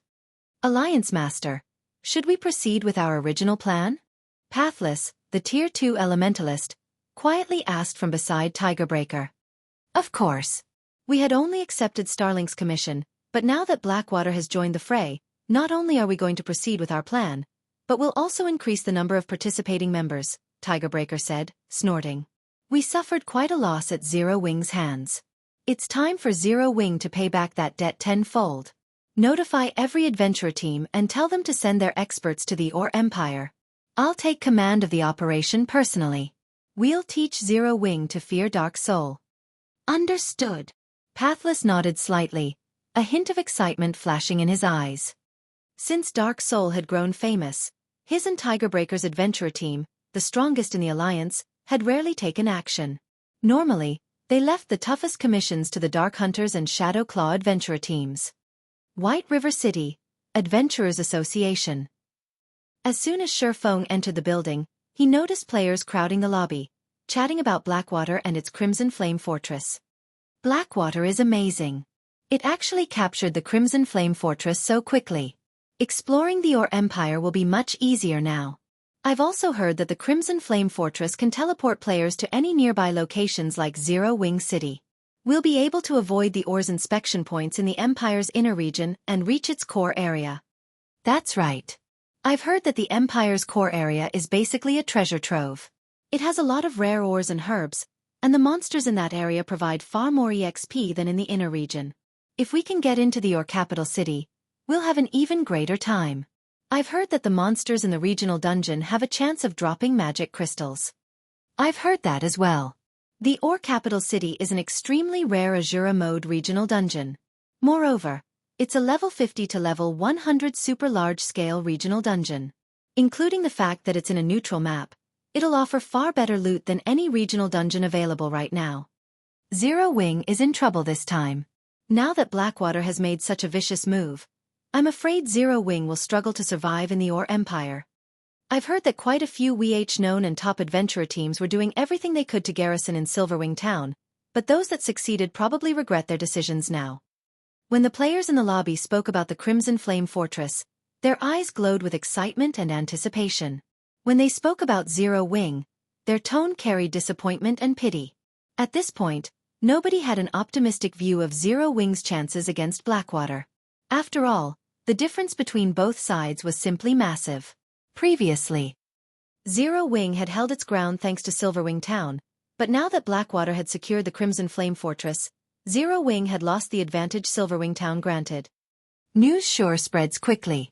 Xueqi revealed a bitter smile when he overheard the conversations around him. It seems Blackwater had prepared to advertise this matter, waiting for the right moment. Blackwater's successful capture of the Crimson Flame Fortress had only been announced recently, yet White River City's public was already talking about it. No matter how he thought about it, this shouldn't be possible. While it wasn't unusual that the various major powers' upper echelons had learned of the situation very quickly, they had intelligence members everywhere, but the same couldn't be said for ordinary players. Most ordinary players only learned about other countries' news through other players. Normally, it took a few hours or even days before White River City's populace would learn of something happening in the Ore Empire. Yet, as soon as he had received news about the Crimson Flame Fortress from Gentle Snow, the ordinary players in the Adventurers Association were already talking about it. The information had spread too quickly.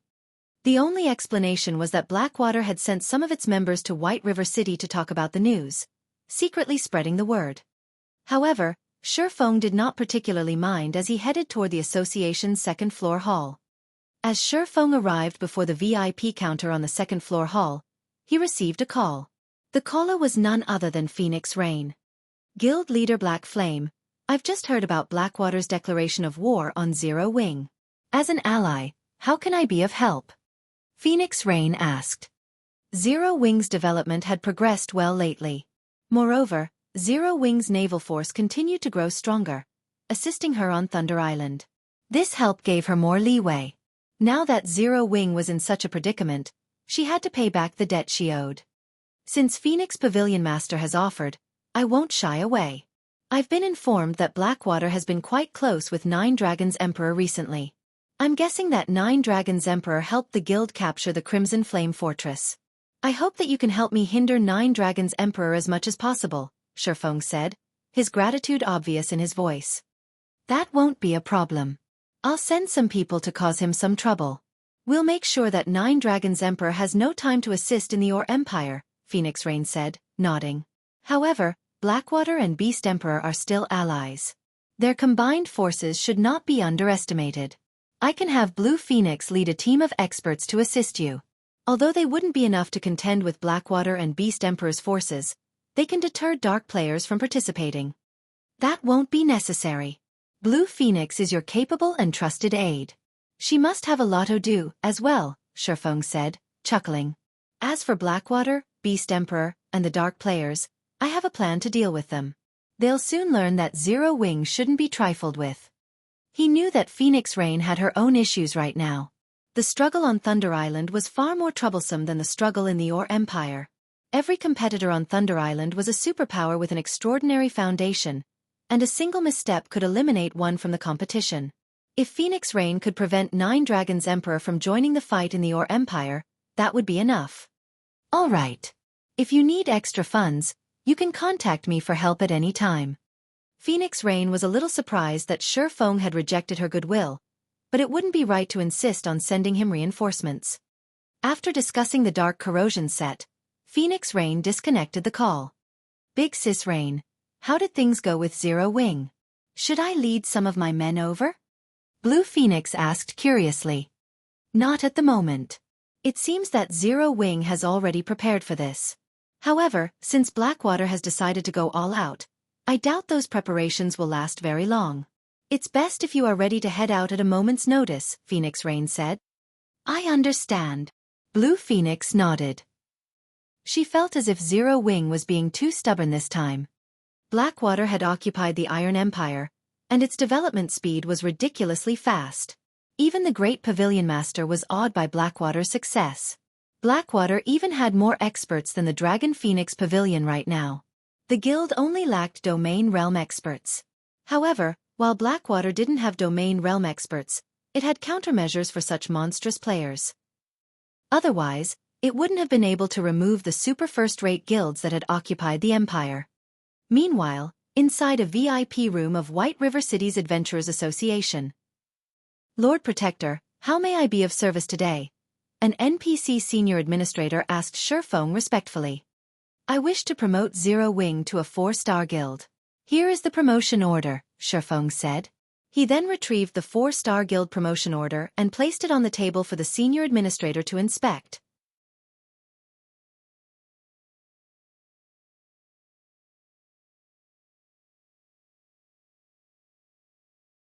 Chapter 1855. Town Level Guild. Promotion to a 4-star guild? That won't be a problem, the NPC senior administrator said as he turned his eyes towards the purple golden token on the table. Once he saw the token, however, a look of surprise flashed across his face as he asked, Lord Protector, do you really intend to use this advanced 4-star guild promotion order? Is something wrong with it? Xueqi asked. Although he had noticed that the 4-star guild promotion order he had acquired was a different color than those he had seen in his previous life, it was a 4-star guild promotion order. He hadn't paid it much attention, assuming that the promotion order was slightly different since it had dropped from a world boss. Lord Protector, advanced 4-star guild promotion orders were produced when the Adventurers Association had first established. There are only 22 of these advanced promotion orders in existence scattered across God's Domain's continent. They are considered a trial for adventurer guilds, and the more advanced promotion orders an adventurer guild collects, the higher its status will be, enjoying greater treatment in the Adventurer Association once it becomes a 4-star guild. If an adventurer guild collects 3 advanced 4-star guild promotion orders, it will be treated as a city-state level guild. If an adventurer guild collects 7 advanced promotion orders, it'll be treated as a kingdom level guild. Currently, you already have 1 advanced promotion order. If you collect another 2, the Adventurers Association will recognize your guild as a city-state, Lord Protector. However, if you promote your guild now, you will lose the opportunity and will have to climb the ranks slowly, starting as a town-level guild. Are you sure that you want to use this advanced 4-star guild promotion order now? After listening to the senior administrator's explanation, Xueqi looked at the purple gold token on the table, a little surprised. So, the Adventurers Association has this kind of method to elevate a guild's status. Xueqi understood what the statuses the senior administrator had mentioned represented. Other guilds would only come to learn and value the information after they were promoted to 4-star status. Once guilds reached 4-star status, they'd open a path in the Adventurers Association, gaining a temporary residence in every Adventurers Association across the continent of God's Domain. From then on, members of 4-star guilds' base of operations wouldn't be limited to 1 or a few locations. They could expand their development across the entire continent and use the opportunity to increase the EXP and income they earned. This so-called path meant recognition from the Adventurers Association as an official guild. Official guilds would then be able to engage in adventurer guild work. However, even after becoming an official guild, guilds would receive varying benefits from the Adventurers Association. When a guild first became a 4-star guild, it would be treated as an ordinary level guild. If the guild wished to receive more support from the association, it would have to raise its status. The simplest method of doing so involved upgrading the guild's status from ordinary to town level, city-state level, kingdom level, and finally, empire level. Depending on the guild's rank in the Adventurers Association, the guild would have access to different degrees of problems. At the ordinary level, guilds would be commissioned to solve civilian problems. Generally, These problems were similar to large-scale guild quests that required guilds to wipe out some demonic beasts harassing the civilian population. Only, they might reward more EXP than ordinary large-scale guild quests. After an adventurer guild reached the town level, the Adventurers Association would acknowledge the guild's ability to solve a town's problems. Normally, town-level guilds would receive commissions from town nobles, and the rewards would be much better than ordinary-level commissions. Even when a town-level guild accepted a civilian commission, the quest would reward more than what an ordinary-level guild would receive. After all, a town-level guild was much stronger than an ordinary-level guild. When a guild reached city-state level, it proved to the Adventurers Association that it was strong enough to solve issues that plagued an entire region. Commissions city-state level guilds generally received involved crusades against the dark forces in a particular area. Normally, to rise from ordinary level to city-state level, a guild had to complete a significant number of large-scale guild quests, slowly accumulating prestige in the Adventurers Association. Large-scale guild quests only awarded 3 to 5 prestige points, but becoming a town-level guild required 700 to 1,000 prestige, depending on where the guild's main headquarters was located. The number and quality of large-scale guild quests would differ depending on the size of its NPC city, so the more prosperous the city was, the more prestige a guild needed to increase its rank. "Thank you for the advice, but I have decided to go through with the promotion," Xueqi said after giving the matter some thought. The revelation was indeed surprising. After all, just one advanced promotion order was enough to promote a guild to town level. Normally, it would take a large guild several years to achieve such a feat as for reaching the city-state levels. Not many large guilds would rise so high within their lifetimes. This was because promotion to the city-state level required a guild to complete a large-scale promotion quest in addition to earning enough prestige. This promotion quest was despairingly difficult. In the past, only a small number of second-rate guilds had completed the quest, yet a guild only needed 3 advanced promotion orders to become a city-state level guild. As for kingdom level, only a small number of first-rate guilds had reached that rank in the past. However, Xueqi didn't have the time to search for more advanced 4-star guild promotion orders. Most importantly, he didn't have a clear idea of where to obtain them. Even if he knew that world bosses dropped them, he wasn't strong enough to hunt those bosses yet. He had only slain the Flame Demon King thanks to his quest. If he tried to raid a mythic-ranked world boss, he'd only be asking for a beating. Since Lord Protector has decided, the processing fees and guild residence reconstruction fees come to a total of 60,000 gold. However, due to your status, we can offer you a discount of 10,000 gold, dropping your total to 50,000 gold, the senior administrator said after making some calculations. 50,000? Doesn't a normal promotion to 4-star status only cost 12,000 gold? Xueqi had already begun to retrieve the money from his bag, but after hearing the total cost, he froze with shock. As you are using the advanced 4-star guild promotion order, the promotion will require more work than usual. We also have to notify the various cities' nobles and announce the officialization of the Zero Wing Guild. Hence, the procedural fees are slightly higher, the senior administrator said. How fraudulent! The senior administrator's statement rendered Xueqi speechless. However, when he thought about how Zero Wing would instantly become a town-level guild, he considered the cost relatively low. This was basically spending money to save time. Following which, he obediently took out 50,000 gold and handed it to the NPC. While he had seen to his quest, Phoenix Rain and Unyielding Heart had paid off the materials they had purchased, earning him another 120,000 gold. Otherwise, he wouldn't have been able to afford the promotion fees. Once the NPC confirmed Xueqi's payment, a series of system notifications reached Xueqi's ears.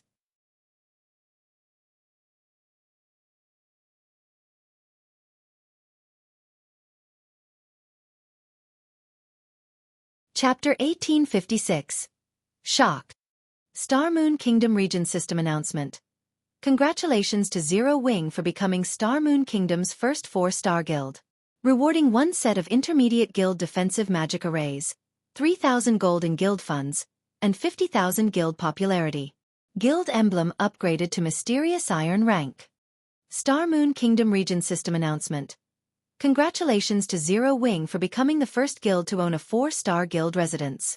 Rewarding 100 Adventurers Association prestige and 20,000 guild popularity. Guild battle flag upgraded to bronze rank. Upon hearing the system announcements, Star Moon Kingdom's players couldn't help but gasp. I'm not hearing things, am I? Zero Wing actually became a 4-star guild? Zero Wing is amazing. I haven't even heard of a 3-star super guild, yet Zero Wing has already been promoted to a 4-star guild. Zero Wing's members are so lucky. I've heard that joining a 3-star guild will help new players quickly become elites. The Bronze Guild emblem even increases the buffs when you're in a party with other guild members. A 3-star guild receives more high-ranked quests than a 2-star guild, too. What kind of benefits will a 4-star guild enjoy? I don't know, but the benefits are definitely going to be better. Moreover, Zero Wing's guild emblem has been upgraded to Mysterious Iron rank. The buffs the emblem provides will be much stronger. Maybe I should try my luck with joining Zero Wing. As expected of Zero Wing, Blackwater has just declared war on the guild, yet Zero Wing has retaliated with such power. Blackwater will likely find Zero Wing a difficult opponent. There's no doubt about that. I just received some insider information from a friend of mine. He just got his Mysterious Iron guild emblem from the guild residence, and he says it's much stronger than before. The bronze emblem only provides 3% more HP and 1% more attack power, but the Mysterious Iron version provides up to 2% to all basic attributes, attack power, defense, and EXP gain. As long as 6 or more guild members are within 150 yards, players will enjoy the maximum buff. There's no need to be in the same party. Right. There's also the bronze-ranked guild battle flag. That's basically a treasure for raiding dungeons.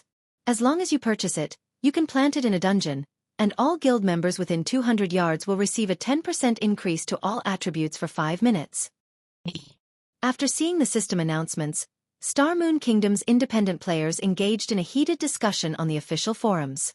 Many players had abandoned the thought of joining Zero Wing after Blackwater's declaration of war, but now that Zero Wing was a 4-star guild, it offered even better benefits. When these independent players learned about these benefits, they began to reconsider their positions. Zero Wing's new benefits were simply too tempting, especially the guild emblem. Previously, the Bronze Guild emblem had offered free teleportation between guild residences and increased attributes when in a party with other guild members. Not only did the Bronze Guild emblem save Zero Wing's members money, but it also made it easier to grind monsters. Now that the guild emblem had been upgraded to Mysterious Iron rank, its effects had more than doubled. Moreover, the guild now had access to the Bronze Guild battle flag. With the battle flag's help, Zero Wing's members would have a much easier time with dungeon bosses. After all, not every player in the game had the opportunity to learn a berserk skill. Meanwhile, the guild battle flag's buff was akin to a mini berserk skill for the entire team. Meanwhile, the various major powers soon learned of Zero Wing's latest promotion. So, this is what Black Flame was talking about? Phoenix Rain could not help but shake her head and smile as she read the latest report regarding Zero Wing. Sure enough, Zero Wing hasn't changed. It is always full of surprises. Big Sis Rain, I wish I could see the expressions of Blackwater and Nine Dragons Emperor's people when they hear about this, Blue Phoenix said, giggling. Even she was tempted by the benefits a 4-star guild enjoyed, not to mention independent players. She could already imagine the massive crowd that would form outside of Zero Wing's guild residences. Zero Wing would definitely increase its strength in a short time. Moreover, with the Mysterious Iron Guild emblem and Bronze Guild battle flag, she could already foresee Zero Wing's members improving significantly in a short time. After all, both items would drastically reduce the difficulty of raiding team dungeons. Players that had struggled to increase their attributes could now raid these dungeons, acquiring better weapons and equipment. These players could then use these weapons and equipment to raid team dungeons of greater difficulty and acquire even better items, creating an endless cycle. Black Flame's latest trump card is certainly impressive. With the benefits of a 4-star guild hastening its development, Zero Wing has a chance in a war of attrition against Blackwater in the Orc Empire. As more time passes, Zero Wing will also be able to include more members in the fight. On the other hand, Blackwater severely lacks manpower, Phoenix Rain said, nodding. She hadn't actually thought that Xueqi was capable of such a move. It was no wonder why the man had rejected her offer for reinforcements. Orc Empire, Crimson Flame Fortress. After the Crimson Flame Fortress had opened to the public, a large number of players had gathered there, seeking the Orc capital city's treasures.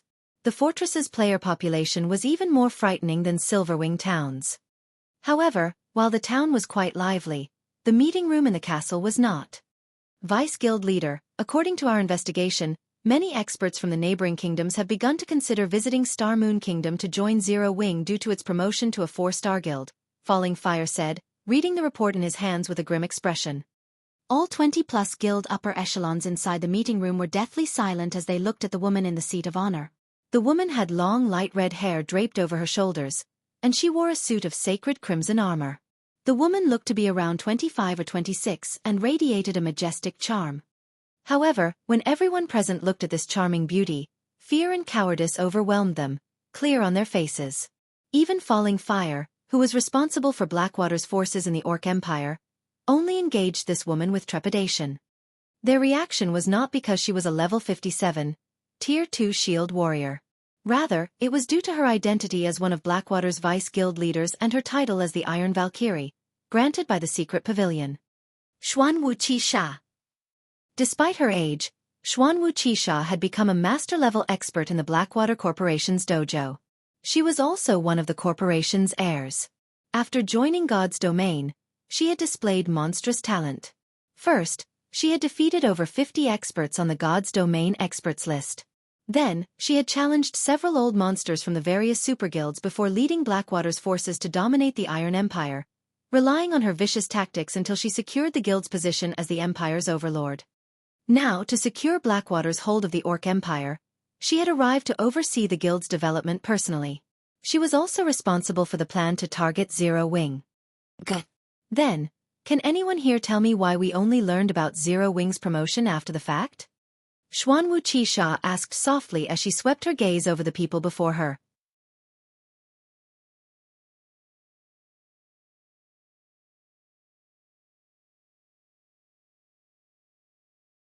Chapter 1857, Airport.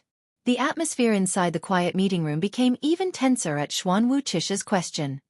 After the silence continued for some time, a young man, who was a level 56, Tier 2 assassin, stood up.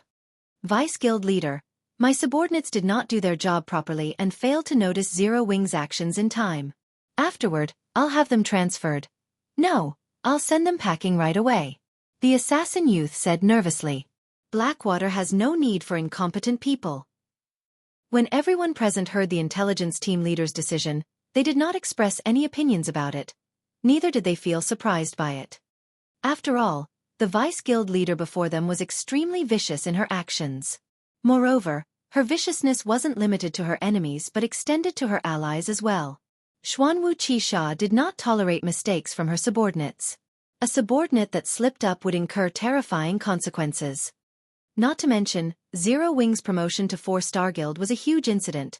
Yet the intelligence team spying on Zero Wing had actually failed to get any hint of it. Well said. Xuanwu Qisha smiled, clapping her hands as she walked up to the assassin youth. In that case, you can also get lost now. Following Xuanwu Qisha's words, everyone in the room received a notification that the assassin youth had been expelled from the guild and was no longer a member of Blackwater. Vice Guild Leader. When the assassin youth saw the expulsion notice, he turned to Xuanwu Qisha in shock. He had never thought that she would actually remove a managerial figure like himself just like that. Just as the assassin youth was about to say something more, Xuanwu Qisha suddenly unsheathed the sword hanging from her waist and sent a dark purple arc cutting at him. Before the assassin youth could even react, his vision started darkening. A moment later, the assassin youth's body collapsed to the ground, and multiple weapons and equipment dropped beside his body. After the assassin youth died, his corpse slowly disintegrated, transforming into dark purple smoke. The smoke then flowed into Xuanwu Qisha's sword. Everyone inside the room could faintly hear agonizing screams coming from the purple smoke. Suddenly, fear permeated the entire room. Everyone present looked at Xuanwu Qisha with a dumbfounded expression. The assassin youth, named Grey Blade, was the vice commander of the Orc Empire Branch Guild's main force. At the same time, he was the head of the Branch Guild's intelligence department. Despite his high position, Xuanwu Qisha had actually expelled him after just a few words. She had even killed Grey Blade without hesitation. This situation evoked an unprecedented fear in everyone. They could tell that Grey Blade had not died an ordinary death. Otherwise, the assassin youth wouldn't have dropped over half of the weapons and equipment he wielded and let loose such soul-piercing cries. He also definitely did not lose just one level. Once Grey Blade resurrected, his account would most likely be crippled. After Xueqi sheathed the glowing purple sword she wielded, no one inside the meeting room dared to look at her in the eye. Everyone simply lowered their heads and fixed their eyes on the floor, deeply afraid of becoming the next Grey Blade. Snowscar, you'll take over his job from now on. I believe you won't disappoint me, right? Xueqi said as she looked toward a cloaked and thin level 56, Tier 2 berserker standing by the entrance of the room. Vice Guild Leader, please rest assured. The Heavenly Eagle Legion I lead definitely will not disappoint you, the berserker addressed as Snowscar said respectfully as he lowered the hood of his black cloak. Upon hearing the name Snowscar, everyone present turned automatically to look at the berserker. When they saw the man's appearance, they could not help but gape in shock. Snowscar? Isn't he the #1 berserker of the super first-rate guild Puzzled Star? Falling Fire was also surprised when he saw Snowscar. Everyone present was no stranger to this name. Puzzled Star was a super first-rate guild that had contended against Blackwater over the Iron Empire. Meanwhile, among Puzzled Star's forces, the berserker named Snowscar had given Blackwater plenty of headaches. Yet, now, Snowscar had actually joined Blackwater. Moreover, he had even become one of Xueqi's direct subordinates. This revelation was simply too shocking. Since Zero Wing plans on using the benefits of a 4-star guild to fight a war of attrition with us, let's play along with them, Xueqi said as she eyed the map of the Ore Empire displayed at the center of the meeting table. When she looked at the terrain around Silverwing City, the corners of her lips curled up slightly. The Iron Empire has become very boring lately, now that no more enemies remain there. Hopefully, Zero Wing can bring me some entertainment. Meanwhile, inside Zero Wing's residence in White River City, the atmosphere was extremely lively. Due to Zero Wing's promotion to 4-star guild, the guild residence in White River City had gotten upgraded into a 4-star residence. The new guild residence was much more majestic than before. The guild hall was now a massive 9-story tall building. Not only were there more private rooms available, but even the first-floor lobby had undergone significant changes. Now, aside from the counter that issued high-ranking quests, there was also a counter operated by the Adventurers Association inside the lobby. This counter allowed players to pick up high-ranking quests that were normally out of reach. Meanwhile, these quests could help Tier 2 players not only quickly raise their reputation in the Adventurers Association, but also acquire tons of EXP and remuneration. Guild Leader, thus far, the number of applicants for the guild test has increased by 50%. Many of our guild's experts have also started forming teams with elite members to raid level 50 team dungeons. I believe it won't be long before our guild elites have level 50 secret silver equipment as well, Aqua Rose reported excitedly. Then, we'll be able to dispatch large numbers of well-equipped elite and expert members to Silverwing Town and show Blackwater and those dark players who's boss. Although mainstream players had already reached level 50, due to the sharp decrease in drop rate for level 50 weapons and equipment, players weren't particularly well-equipped right now. Let alone elite players. Even level 50+ expert players currently had only a few pieces of level 50 secret silver equipment on them. Excellent. Since so many people in the guild wish to raid level 50 team dungeons, let them prioritize raiding these team dungeons, Xueqi said as he pointed out a few level 50 team dungeons in Starmoon Kingdom. Although these team dungeons did not drop the best weapons, equipment, and materials, they were sources of fire essence stones, ice crystal water, and Titan Oregon. These 3 materials were extremely rare and were very difficult to acquire from the market. However, they were also the main materials necessary for the Hell Tank. Currently, due to Zero Wing's promotion to 4-star guild, the guild's fame had skyrocketed, and the guild's growth potential had risen considerably. As a result of this change, however, the guild had also earned the attention of many superpowers. Originally, he had planned on directly taking control of the secret stone fortress. However, if he did so now, the consequences would be extremely severe. The various superpowers coveting the fortress would definitely go crazy over the matter. Hence, what he needed to do right now wasn't to take control of the secret stone fortress but to boost the guild's combat power. Meanwhile, the simplest way to do so was to expand the guild's arsenal of war weapons. Currently, he had 2 new war weapons he could make. One was the Guardian Puppet, while the other was the Hell Tank. He had just acquired the Philosopher's Hand, and it would take Melancholic Smile some time to select trustworthy advanced lifestyle players. Nurturing these advanced lifestyle players into masters would also take quite a lot of time. The production of the Guardian Puppet required too many masters. It simply wasn't feasible to nurture the necessary masters within the amount of time remaining to take control of the secret stone fortress. Hence, the only option he had left was the Hell Tank. With sufficient Hell Tanks, although these wouldn't allow Zero Wings members to roam the Or Empire uncontested, defending the secret stone fortress should not be a problem. I understand. I'll have our guild members focus on raiding these dungeons, Aqua Rose said, nodding. She then started making the necessary arrangements. Meanwhile, after Xueqi was done assigning tasks, he went to White River City's teleportation hall and teleported to Star Moon City, then headed to the capital City Hall. Lord Protector, how may I be of service to you today? An NPC senior administrator greeted Xueqi as soon as he entered the building. Hello, I wish to construct an airport linked to Star Moon City in Silverwing Town. Here is my airport's construction certificate, Xueqi replied as he retrieved an ancient parchment from his bag.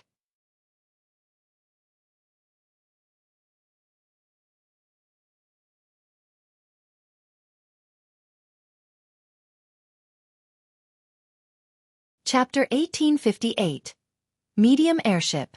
After the senior administrator verified the airport building order's authenticity, he presented a list of airport designs for Xueqi to choose from.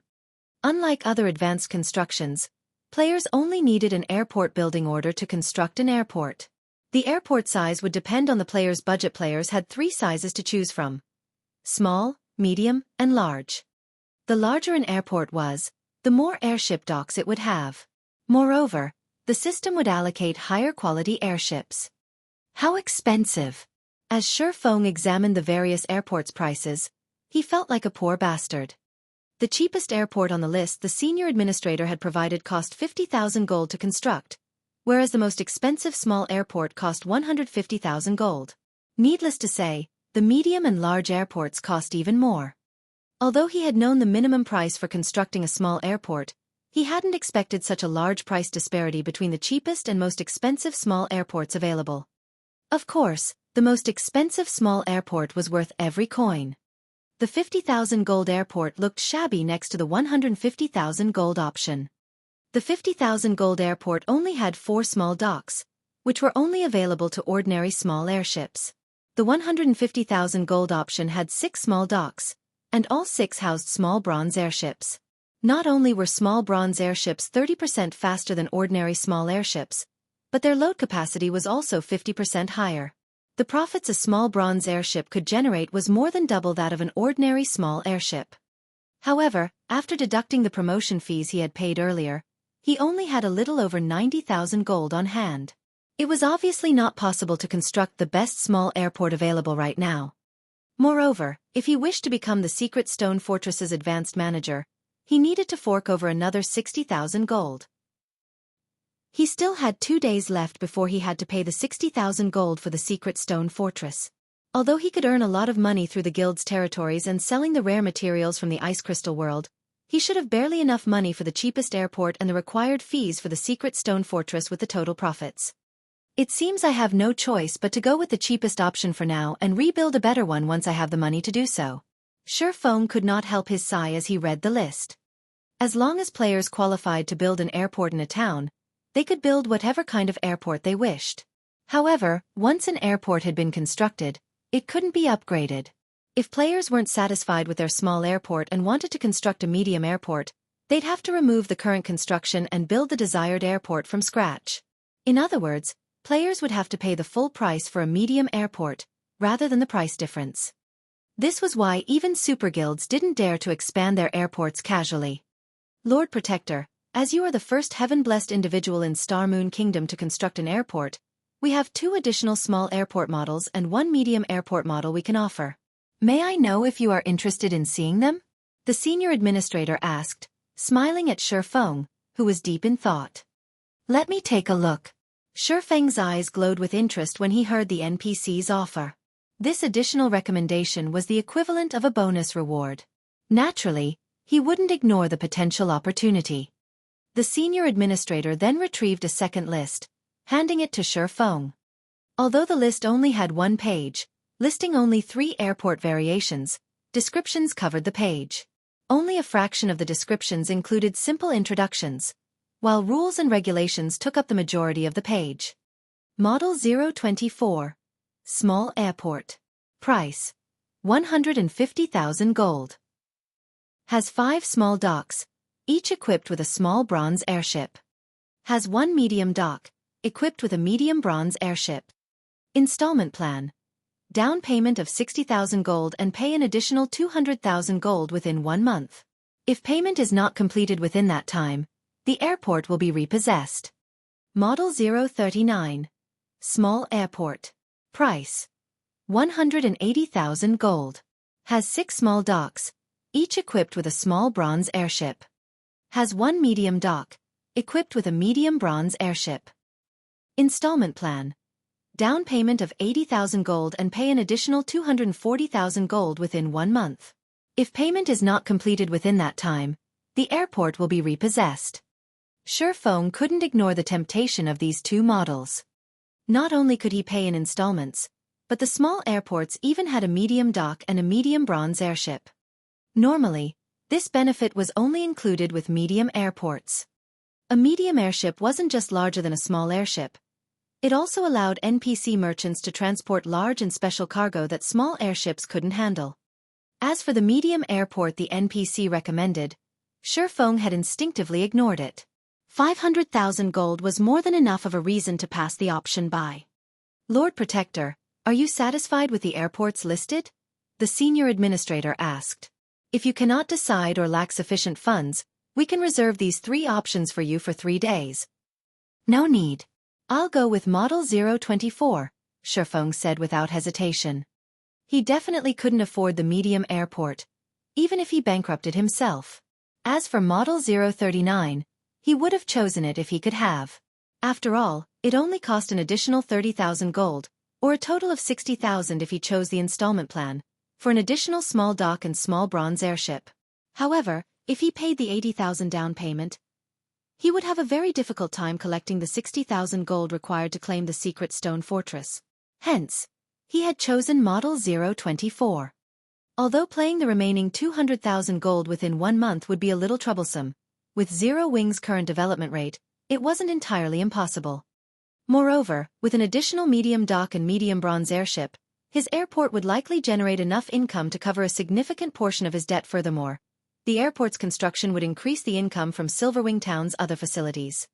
Lord Protector, the Model 024 you have chosen comes to 150,000 gold. Would you like to issue a one-time payment or pay in installments? The senior administrator asked respectfully. I'll pay in installments, Xueqi said. He then retrieved 60,000 gold from his bag, leaving him with just a little over 30,000 gold. All right. Once the senior administrator confirmed the payment, he explained, I have received the 60,000 gold. I will soon send people to Silverwing Town to start the construction. The airport will take 2 natural days to complete. If you wish it, you can reduce the construction time to 1 natural day by paying an additional 6,000 gold. Just build it normally, Xueqi replied. Building an airport required a lot of time, which he knew. That was also why he had chosen to construct the airport now. If he completed the airport a day before schedule, it would do more harm than good. Once Xueqi finished with the airport selection, he returned to White River City's candlelight trading firm. He had to set aside his original plan of helping Cola and Alluring Summer level up, sending the 2 to Beslow Hills, a neutral map near Star Moon Kingdom, once they had formed a 6-man party instead. The Beslow Hills was a level 70 neutral map and home to the undead. Although the monsters there were roughly as strong as the monsters in the Flame Demon's Valley, the party would face far less danger than in the valley. Moreover, undead generally had below-average HP. With Cola's current equipment, he'd be able to resist the undead army in the area. His 5 party members would simply need to consume holy light potions, converting their attacks into light-type. Light-type attacks dealt double damage to undead, which would significantly increase the party's grinding speed. Many of Star Moon Kingdom's large guilds had used this method to power-level new, low-level members in the past. The only downside to this was that undead monsters were very poor. Even after killing an army of several hundred undead, one wouldn't earn enough money to cover the cost of a single holy light potion. After making the necessary arrangements for cola and alluring summer's leveling, Xueqi returned to his special forging room in the candlelight trading firm. He then took the subclass dark gold design from his bag. Anticipation flashed in Xueqi's eyes as he gazed at the blank parchment before him. He then pulled the Hell Tank design from his bag. The Hell Tank required multiple subclasses to craft its various components. The Forger subclass was only one of them. Among the parts the Forger subclass had to craft, the most important were the power source and the sturdy outer shell. As an intermediate tank, both were fine gold rank. If he could upgrade one of them to dark gold rank, it would definitely improve the overall Hell Tank. With his current forging standards, modifying the Hell Tank's power source or outer shell would be impossible. Not even an advanced master forger was guaranteed to accomplish the task.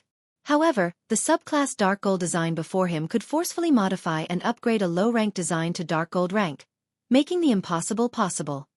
Of course, he had never actually heard of anyone achieving the feat, so he wasn't sure if it was possible, but if he succeeded, the Hell Tank would become far more powerful. Improving the outer shell will only increase the tank's defense and durability, but the tank's offensive abilities are more important. Let's go with the power source. After examining the Hell Tank design before him for some time, Xueqi decided to upgrade the tank's power source. Xueqi activated the subclass dark gold design and designated the Hell Tank's power source design as the target. A loading bar then appeared as the system analyzed and modified the design. Please succeed.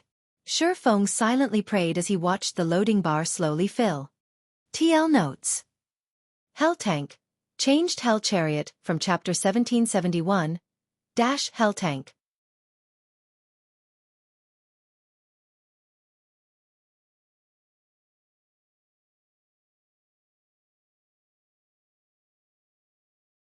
Chapter 1859. Improved Power Source. As the light blue loading bar filled, the analysis began to take more time to complete. Once the analysis reached 90% completion, each subsequent percentage took over a dozen seconds. Don't tell me it's going to fail? Xueqi couldn't help his growing nerves as he watched the loading bar. Blank subclass designs generally had a 100% modification success rate, but as far as he knew, no one had ever tried to modify parts of a design. The subclass design was a one-time use item, vanishing regardless of whether the modification succeeded or not. Nobody would take the risk of losing an opportunity to upgrade their subclass to the next rank. Finally, after more than 10 minutes, the modification finished. And Xueqi heard the sound of a system notification. System. Congratulations! You have modified the Hell Tank's power source and acquired the dark gold ranked Hell Tank power source design. System. Congratulations! You have created the dark gold ranked Hell Tank power source design. Wonderful! Xueqi was ecstatic as he watched words and diagrams appear on the blank parchment before him.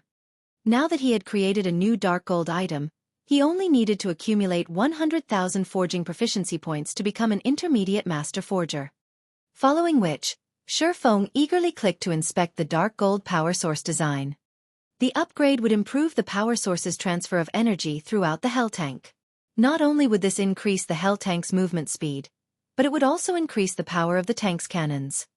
Amazing! It's so much stronger after the modification.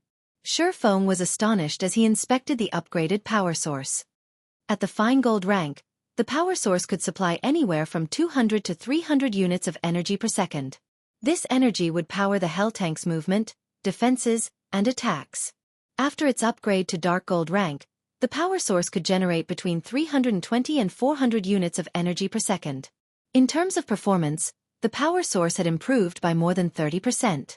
Moreover, the new power source's energy output was far more stable. Now, the Hell Tank's dark gold power source could rival the power source of an advanced tank. Although advanced tanks' power sources were also dark gold rank, they required far more precious materials to construct. The required materials for the Hell Tank's modified power source, on the other hand, hadn't changed.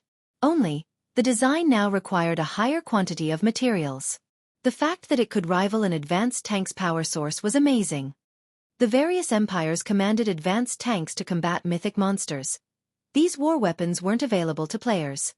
Guild leader, I've already collected all the materials you've requested in Blackwing City. Abyss and the others have also returned from Ocean Viewing Town. Melancholic Smile reported joyfully as she entered Shifeng's forging room. Should I bring them to you? Emijim, send them here, Shifeng said, nodding. Now that he had completed the modifications, he could start the Hell Tank's production. With Titan City and Burning Abyss's tutelage, the Candlelight trading firm had gained 2 more master engineers, bringing the total to 3, the minimum required to craft the Hell Tank. Although Shifeng wasn't an intermediate master forger yet, with the Philosopher's hand, he could perform like one. In addition, he had a much higher success rate when forging the power source than ordinary intermediate master forgers since he had created the upgraded power source. A short moment later, Burning Abyss and the 2 other master engineers stepped into Shifeng's special forging room. Despite these 3 players' status as master engineers, they still looked at Shifeng with nervous and excited energy. Anywhere else, even a first-rate guild's guild leader would have to treat them with respect due to their identities as master engineers. However, as employees of the Candlelight trading firm, they knew their place in the trading firm. Master lifestyle players might be good, but they were not irreplaceable. With the Candlelight trading firm's strength, it would have no issues nurturing more masters in the future. They were proof of this. Guild leader, do you need us for something? Burning Abyss asked. I've asked you here today to help me produce an item. However, before we do, you'll need to sign a confidentiality agreement. Shifeng told Burning Abyss's group of 3. If any of you don't wish to do so, I won't force you. I'll just find someone else to replace you later. If there are no problems, the contracts are on the table. Burning Abyss and his companions revealed confused expressions. Before they had become master engineers, they had signed Candlelight's core member contract, which was already quite strict. Logically, there should be no need to sign an additional confidentiality agreement. Although these 3 were curious, they didn't hesitate to sign the new contract Shifeng had presented. Good. Since you've signed the contract, take a look at this, Shifeng said as he revealed the Hell Chariot design to the 3 master engineers. If you don't have any issues with it, you may begin production right away. When the 3 master engineers saw the design, they were dazed. Amazing! This is an intermediate tank. Burning Abyss's eyes glowed with excitement as Head read the Hell Tank's introduction. The other 2 master engineers couldn't tear themselves away from the design after seeing it, and they wanted nothing more than to test their skills on the Hell Tank's production. Although they had learned a lot while producing speedboats, the knowledge they had gained was a drop in the ocean compared to what they would learn as they crafted this intermediate tank. If they grasped the Hell Tank's production method, it could even help promote them to intermediate masters. Guild leader, we don't have any problems with the engineering aspects of this design, but some of its components will require an intermediate master forger, Burning Abyss said awkwardly. Don't worry about that. I'll send the components to you soon, Shifeng said. Shifeng's decisive, confident reply stunned the 3 engineers. Has the guild leader already been promoted to intermediate master forger? This thought popped into the master engineers' minds. They couldn't think of any other explanation for how Shifeng would acquire the required components. An intermediate master. They had only become basic masters after a long struggle, and even now, they had no idea how to become intermediate masters. They didn't even know if they could reach the intermediate master rank, yet Shifeng had just hinted that he had already become one. Alright, you guys should get to work on the basic components. I'll have the forging components sent over soon. Naturally, Shifeng knew what these 3 were thinking, but he didn't bother to refute their assumptions. Although he wasn't an official intermediate master, he wasn't far from becoming one. After all, he only lacked sufficient proficiency points. He could easily deal with that by investing time into forging items. Following which, Burning Abyss and the others went to another special workshop and started to craft the necessary basic components. As for Shifeng, he activated the Philosopher's Hand's Philosopher's Soul. He then began to refine the Titan ore and the various other materials Melancholic Smile had delivered. After 8 straight hours of work, Shifeng had finally crafted all of the Hell Tank's forged components. Although he had failed multiple times and wasted a lot of materials, the losses were within his expectations. Burning Abyss and his engineers had long since completed their part, and once they received the forged components, the trio carefully began to piece it all together. As Shifeng watched the 3 master engineers combine the individual components and transform them into a full-fledged tank, He could not help his growing excitement. The Hell tank was crimson and 4 times the size of a tank in the real world. The Hell tank took up nearly half of the special forming room like some gigantic, slumbering beast. Guild leader. It's a success. We combined all of the components successfully. Burning Abyss shouted in elation as he inserted the final piece and received a notification from the system.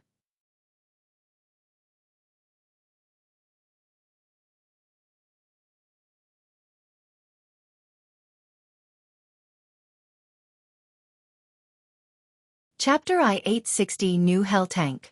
Burning Abyss's joyful voice echoed inside the spacious and messy special workshop. When the other 2 master engineers saw the cold pitch-black Hell tank before them, they, too, could not help but become excited. As the makers of the Hell tank, they knew very clearly just how amazing it was. The Hell tank's armor was made from Titan ore, an incomparably tough material that was basically indestructible to current players.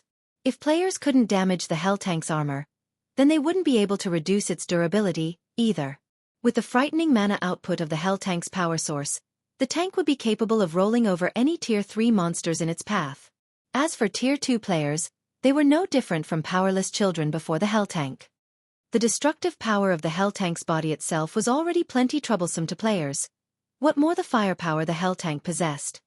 When they thought about fielding the Hell tank in combat in the future, they could easily imagine the Hell tank's destructive power instilling fear into their enemies. They really wished they could put the Hell tank to use right away. Excellent! Xueqi also could not help a little excitement as he looked at the completed Hell tank. Burning Abyss and the other 2 only understood that the Hell tank was a very powerful weapon. However, they failed to appreciate what an intermediate tank represented, never having witnessed how frightening an existence an intermediate tank was when used against players out in the fields. Even a 100-man, Tier 2 expert team would be helpless against a fully armed intermediate tank. There would only be one outcome: death. The powerful armor of an intermediate tank was not something that Tier 2 skills and spells could destroy.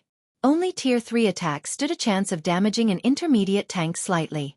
Hence, for Tier 2 players, going up against an intermediate tank would be akin to raiding an invincible monster. However, the immunity to Tier 2 attacks and below still wasn't the most amazing aspect of an intermediate tank. The crucial detail about an intermediate tank was its speed and power. If one had an intermediate tank, one could basically move unhindered, so long as one did not come across Tier 3 or above players and monsters or players that wielded war weapons. After verifying that the production was a success, Xueqi arrived before the Hell tank and stored it inside his epic rank spatial bag. This scene stupefied Burning Abyss and his fellow master engineers.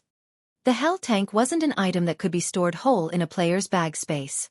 If players wished to store it there, they would have to disassemble it first into smaller parts because not only did the Hell tank occupy too many bag space slots, but its weight was also extraordinary. Normally, several players would be required to lug it around. Currently, even the most expensive 1,000-slot bag sold on the market could hold only 1/10 of the Hell tank.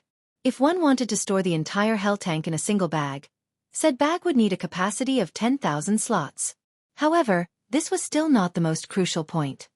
The deciding factor was the weight. Carrying a Hell tank required at least 5 strength-focused Tier 2 players.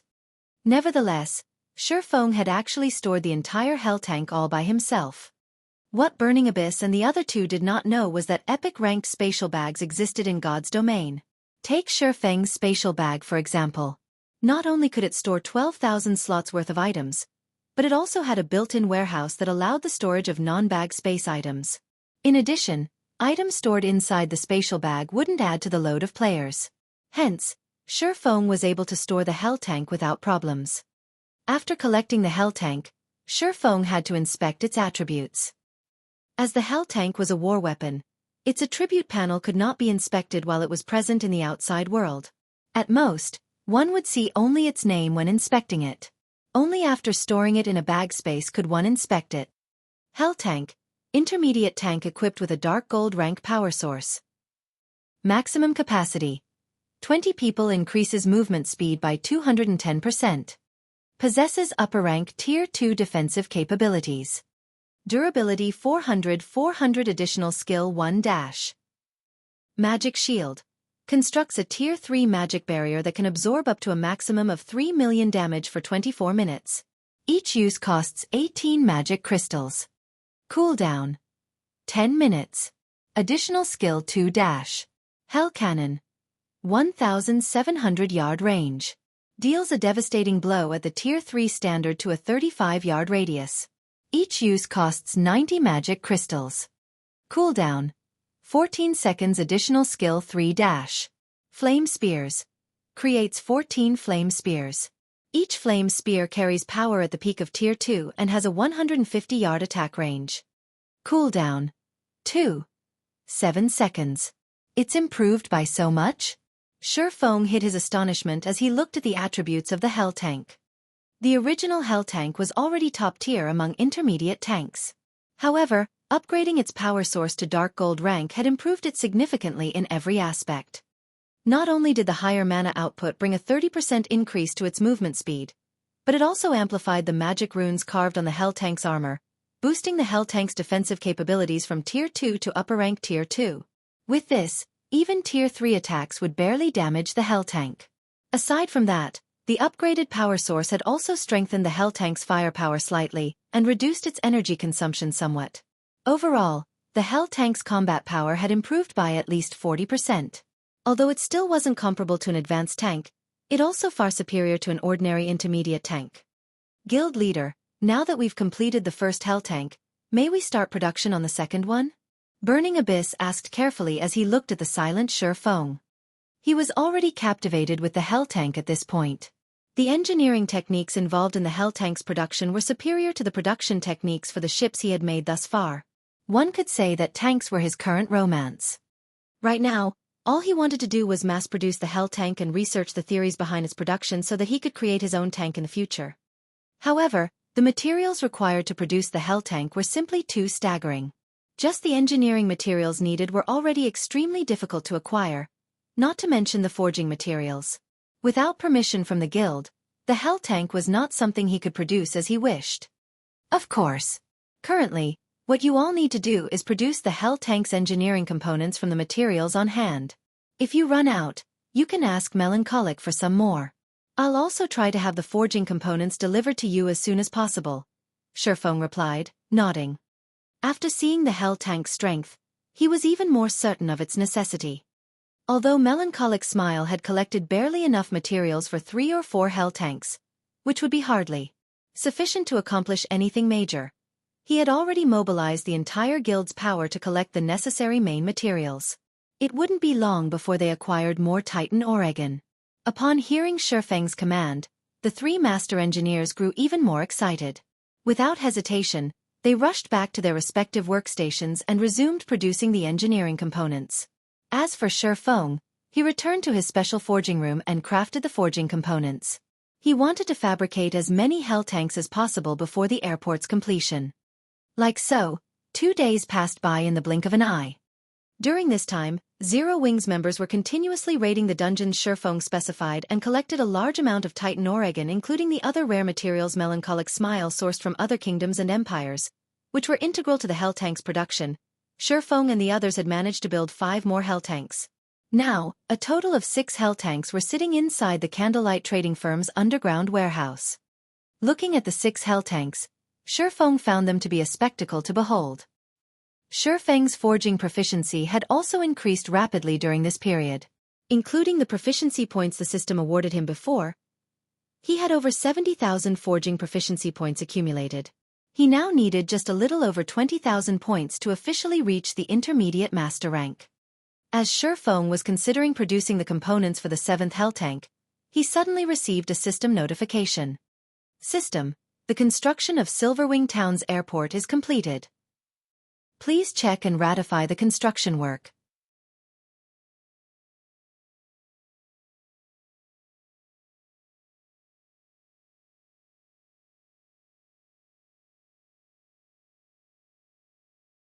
Chapter 1861. Airport opening time's up already. After reading the system notification, Xueqi promptly stopped his work, contacted Cream Cocoa, and instructed her to take his place. He had worked constantly over the past 2 days to produce the Hell Tank.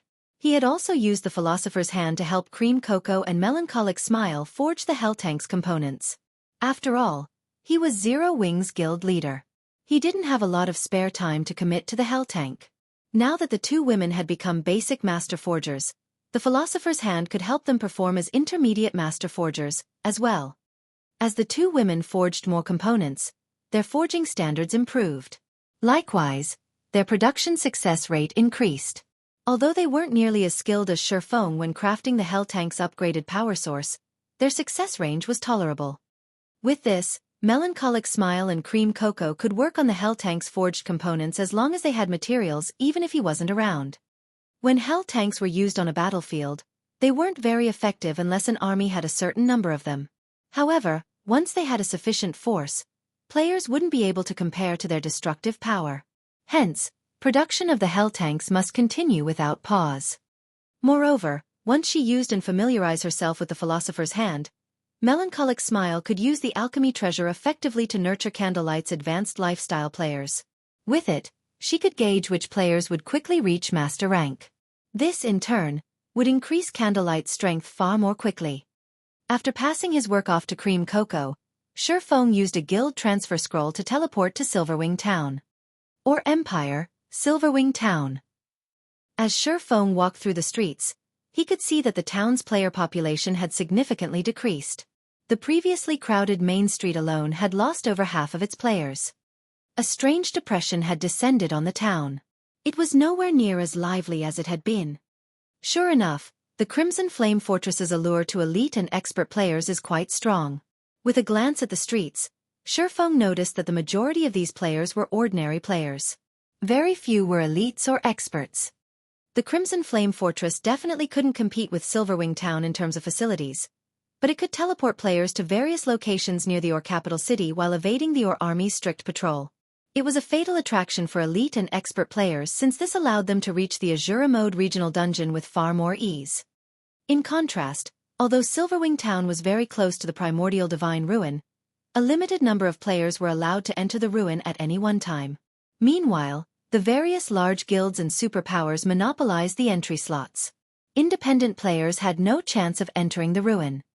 It was natural that these players wanted to head towards the Or capital city in search of treasure and EXP.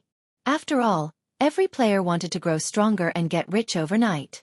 The Or capital city provided a golden opportunity. Even if players failed to find amazing treasure, they could acquire enough magic crystals in the regional dungeon to earn a small fortune, selling them to the various large guilds in bulk.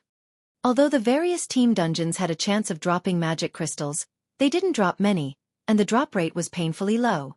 In contrast, even the Or capital city's level 50+ Lord-ranked monsters had a considerably high drop rate. And these Lord-ranked monsters were common in the regional dungeon. Damn the Blackwater Guild. They've gone too far.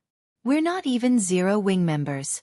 We are just here for a few Silverwing Town transportation quests, yet they treat us like Zero Wing members, annihilating our team without a second thought. That's just the tip of the iceberg. Blackwater's members and the Dark players have stated that from tomorrow on, any player that wants to complete a transportation quest in Silverwing Town will have to pay a protection fee. Otherwise, they won't guarantee our safety during our quest. Surviving in Silverwing Town had become too difficult. I'm thinking of heading to the Or capital city and be done with it. This is Zero Wing's territory. Isn't the guild going to do anything about this? Does Zero Wing even have the leeway to? Right now, Zero Wing's teams are constantly fighting Blackwater's members and the Dark players. There have already been several hundred skirmishes within Silverwing Town's vicinity. However, Blackwater is simply too ruthless. It used its point system to attract large numbers of elite and expert players to fight for it. Now, Blackwater's forces outnumber Zero Wing by many times. Zero Wing just doesn't have enough manpower to protect every corner of its territory. I've heard that Zero Wing has suffered more than 20,000 casualties already. Where would Zero Wing find the time and manpower to deal with the highway robberies? I've also heard that Aqua Rose personally led an expert legion to stop Blackwater's members in order to protect its territory. In the end, nearly half of Zero Wing's main force members and more than 2,000 Zero Wing experts died in that battle. Meanwhile, Blackwater lost a little over 2,000 experts and 3,000 elites. In the end, as Blackwater had too many people, and since bounty hunters had begun to join the fight, Aqua Rose's legion was forced to retreat. Now, Zero Wing has limited its movement around the town. It seems Silverwing Town isn't hospitable anymore. Let's just try our luck in the Ore capital city. Hearing the players leisurely chat on the street, some of the nearby independent players couldn't help their deep sigh. Silverwing Town wasn't declining because its facilities had fallen behind the times, but because of Blackwater's ruthlessness. The guild gave independent players no hope of making a living in Silverwing Town. They're targeting the town's independent players now? Xueqi was surprised as he overheard the conversations. Has Blackwater's leader in the Ore Empire been replaced? Guilds rarely involved independent players when they fought each other in God's domain. Not only was the act morally bankrupt, but it would also leave a bad impression of the guild. Most importantly, it would turn independent players against the guild. Yet, Blackwater ignored these consequences and attacked independent players. It had even gone as far as to charge protection fees. The vicious methods the guild employed wasn't typical of Blackwater's previous pattern. Previously, Blackwater had operated arrogantly. Although it had tried to use overwhelming power to force its opponents to submit, the guild had only pointed its blade at its enemies. The guild hadn't involved bystanders. However, Xueqi didn't give the matter much thought as he made his way towards the new airport. Regardless of what Blackwater actions, there was one thing he could be sure of: the guild was his enemy. Although Blackwater's new tactics were unexpected, now that the airport was complete, he could begin to take action. Very quickly, Xueqi arrived in the town's eastern outer area. Since this area didn't have any particularly important buildings, very few players normally visited this side of town. Since Silverwing Town had deteriorated, even fewer people wandered this way. However, the gigantic magic barrier that enveloped the airport was extremely eye-catching, so a few passing players had stopped to examine the massive barrier. Recently, over a dozen level 100 NPC guards had gathered at the mountain-like barrier's entrance, attracting even more attention. Lord Protector, I am the guard team's Knight Captain Fleisch. I will be responsible for guiding you once we're inside. Fleisch, a Tier 3 Knight Captain, respectfully introduced himself as Xueqi arrived. I'll have to trouble you then, Xueqi said, nodding, as he followed Fleisch into the magic barrier. The moment he entered the magic barrier, a luxurious, spacious airport appeared before his eyes. Icy cold, metallic airships, radiating a manufactured aura, filled the airport, which could practically rival the medium airports he remembered from his previous life. The only difference was the airport size. It was just a little smaller. Lord Protector, this is a special model small airport. It has a total of 5 small docks and 1 medium dock. Each dock comes with its own airship. The airport's operation will require 150 people and 50 people to guard it. The 5 small airships will require 25 intermediate machinists to fly, and the medium airship will require 8 advanced machinists. Once the personnel has been assigned, the airport can open to the public, Fleisch explained as he guided Xueqi through the airport. As you are a city protector, we can help recruit these people for you. However, you will have to pay a monthly employment fee of 4,000 gold. All right. Let's go with that. Xueqi had, more or less, learned about airport's personnel requirements during his previous life. Finding the required staff to operate the airport was relatively easy, but finding the appropriate machinists wasn't. The machinist subclass was quite special and rare. It required one to have the engineer, forger, and magician subclasses. Ordinary players already had plenty of trouble developing one subclass, let alone 3. Moreover, one needed to know how to merge the 3 subclasses' techniques. It would take far more time to nurture a machinist than other subclasses, as well. With how suddenly he had acquired the airport, he hadn't prepared for this aspect. Naturally, the fact that the system was willing to handle this issue was a welcome reprieve. Following which, Xueqi paid the 4,000 gold monthly employment fee. I have received the 4,000 gold. All staff members will arrive in 10 minutes. Once they do, we can open the airport to the public when you're ready. If there are no issues, I will take my leave, Fleisch said before turning to exit the airport. Following which, Xueqi toured the airport to pass the time. 10 minutes flew by in the blink of an eye. System. Do you wish to open the airport to the public?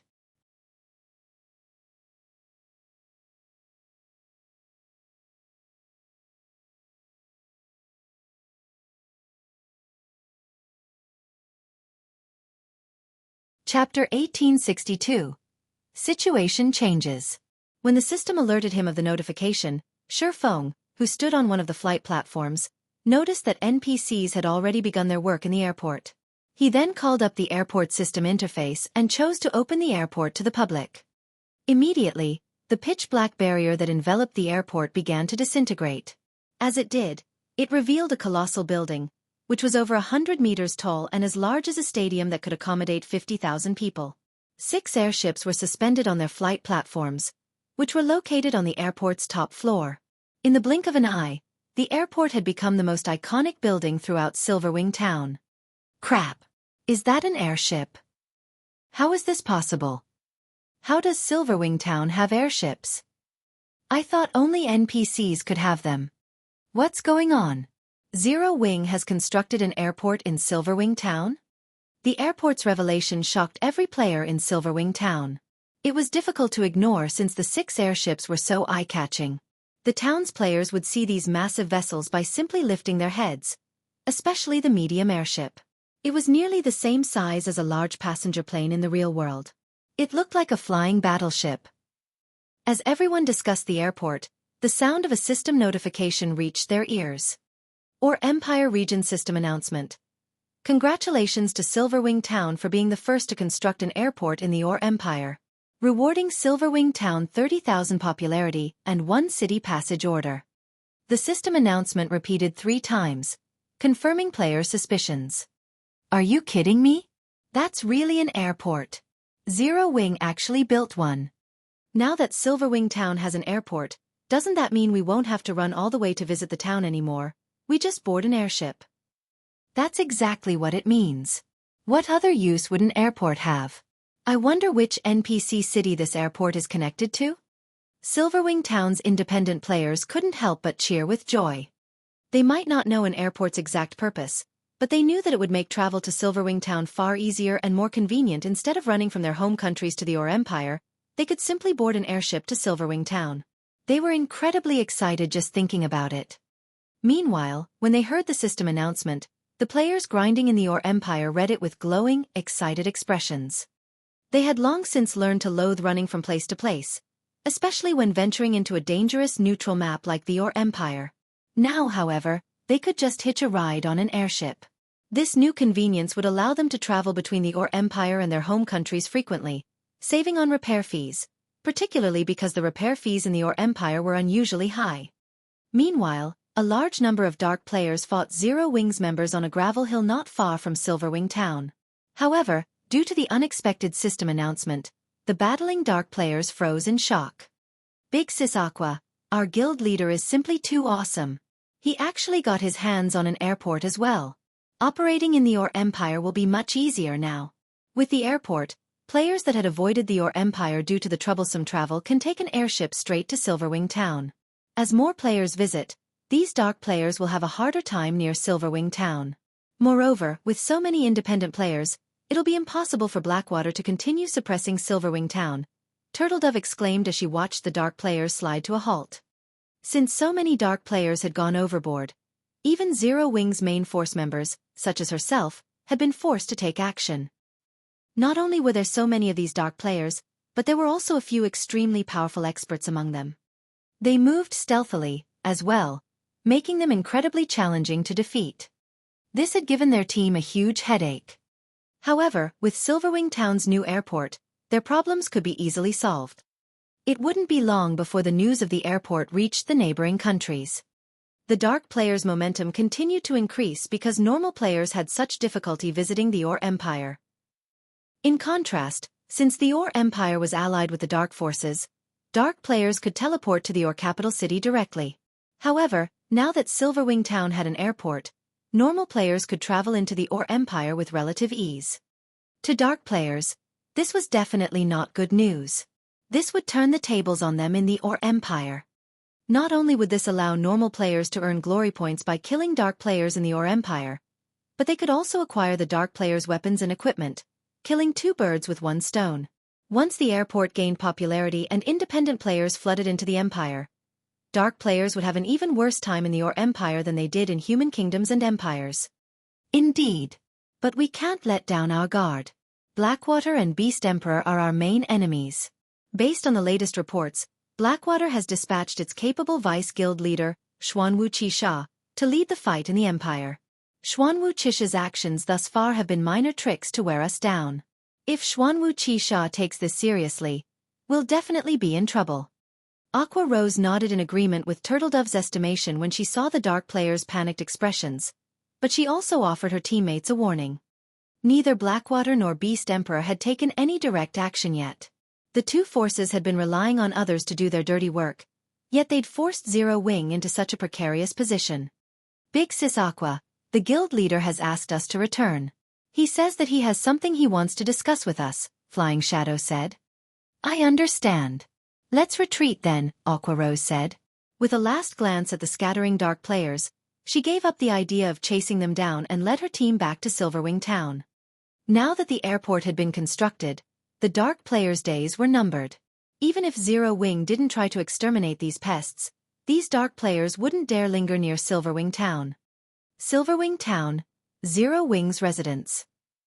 Zero Wing's upper echelons, who had been grinding or fighting Dark players near Silverwing Town, promptly gathered in the residence upon receiving Xueqi's call for a meeting. The spacious meeting room practically vibrated with activity as its occupants chatted about Silverwing Town's new airport. The more they talked about it, the more energetic they became. Their exhaustion after ceaselessly fighting had vanished. Guild leader, aside from Cola and the others that are leveling up on your orders, everyone has arrived, Aqua Rose reported to Xueqi, who remained silent in his seat. Good. Let's begin the meeting then. Xueqi nodded. Following which, Aqua Rose stood from her seat with a light cough. Immediately, the meeting room fell silent as everyone turned toward the guild leader's throne, wondering about the purpose of today's meeting. I'm sure you all know about Silverwing Town's recent development. I believe that all of you have had your hands full with the fight against the Dark players and Blackwater's members. You should have also noticed that we have been forced to shrink our territory around Silverwing Town, Xueqi said and gestured, calling up the Or Empire's regional map in the center of the meeting table. However, now that the airport is complete, I've decided to expand Zero Wing's activity in the Or Empire to increase our members' leveling speed and obtain more resources to strengthen the guild. When they heard Xueqi's intentions, everyone in the meeting room grew excited. They had waited a long time for this moment. Because of the Dark players and Beast Emperor's evil beasts, they had been forced to reduce their territory and activity. But now that they had solved the problem of the Dark players, this was a good opportunity to expand. Guild leader, how far are we planning on expanding our territory? Aqua Rose asked.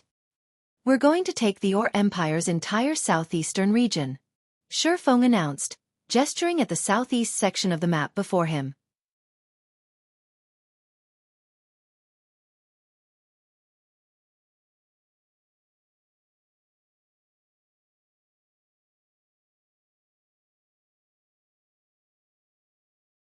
Chapter 1863. Expansion Plan. After Xueqi was done speaking, the originally lively meeting room promptly fell silent. Everyone inside gaped in shock as they took in Xueqi's calm expression. It was as if he considered what he had just mentioned something trifling, something that could be accomplished easily. The Orc Empire was an extremely large map. Although it might not be comparable to an actual empire, it was at least 10 times larger than an ordinary neutral map. Even now, the territory they occupied in the Orc Empire covered only the vicinity of the primordial divine ruin in the outer area of the Orc Empire's eastern region. On the other hand, the Empire's entire southeastern region was more than 10 times larger than their current territory. Executing such a large-scale territorial expansion might be possible if their guild did not have any enemies in the Orc Empire, but they were currently at war with Blackwater. This meant that there would be territorial disputes over the scarce high-resource areas.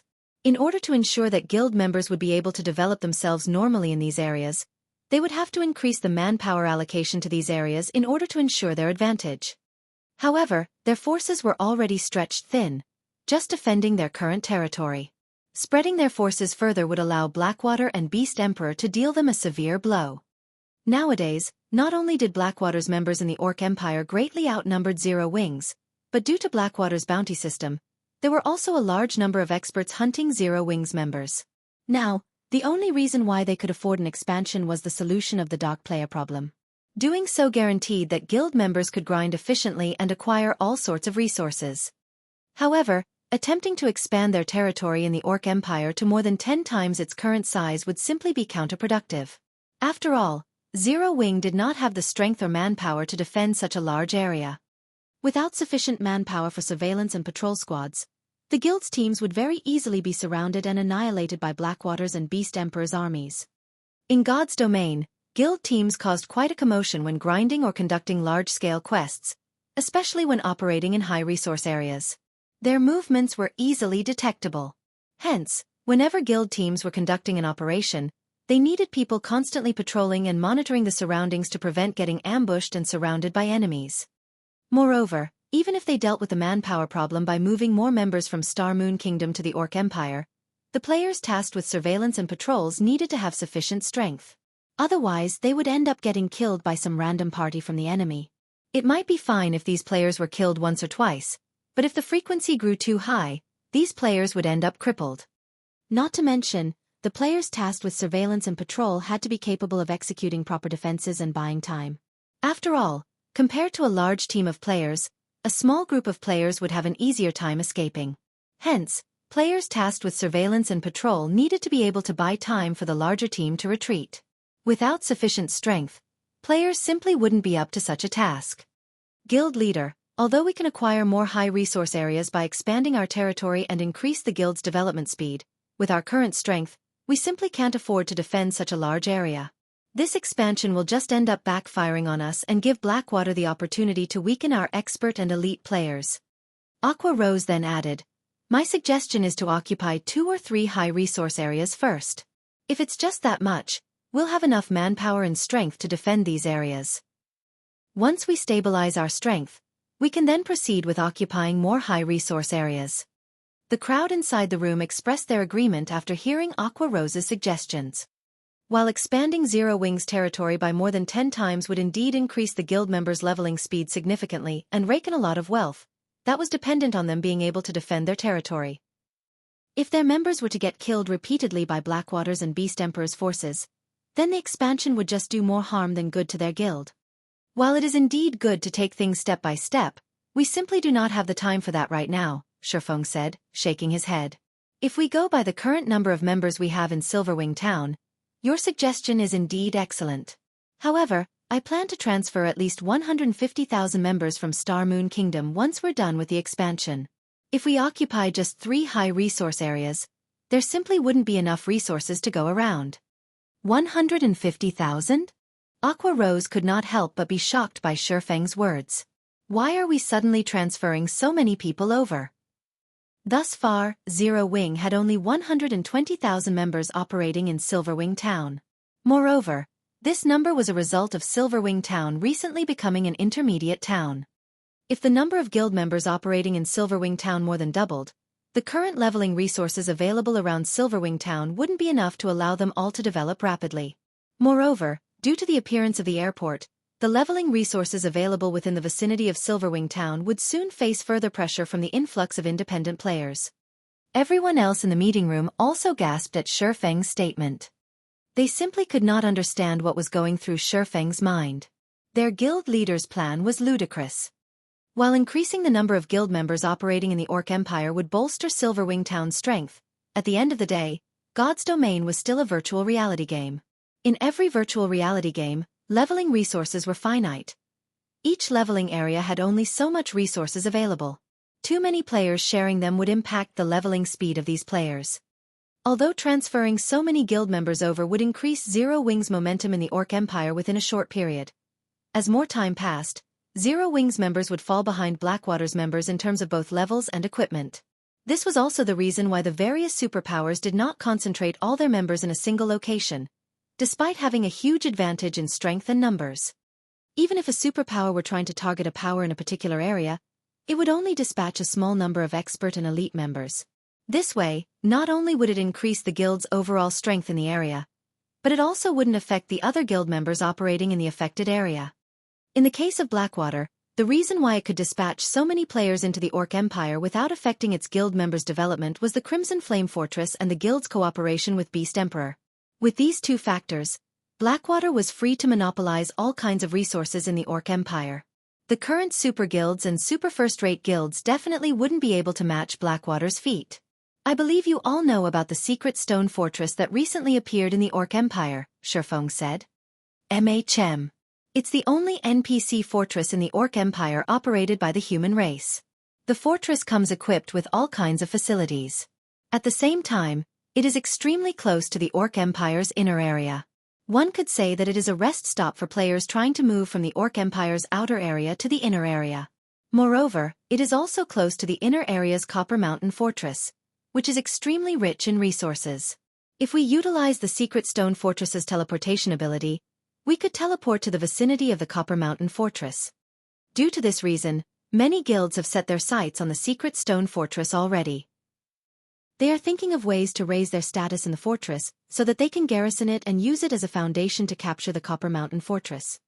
After hearing Xueqi's sudden non sequitur, Aqua Rose gave a detailed introduction of the Secret Stone Fortress. At this point in time, the Secret Stone Fortress was already a competition ground for the various large guilds. Particularly, after witnessing the Crimson Flame Fortress's daily income, the various superpowers were extremely eager to control a fortress of their own. That's right. Originally, I wanted to keep this matter a secret. However, there is no longer a need to do so, Xueqi said, nodding.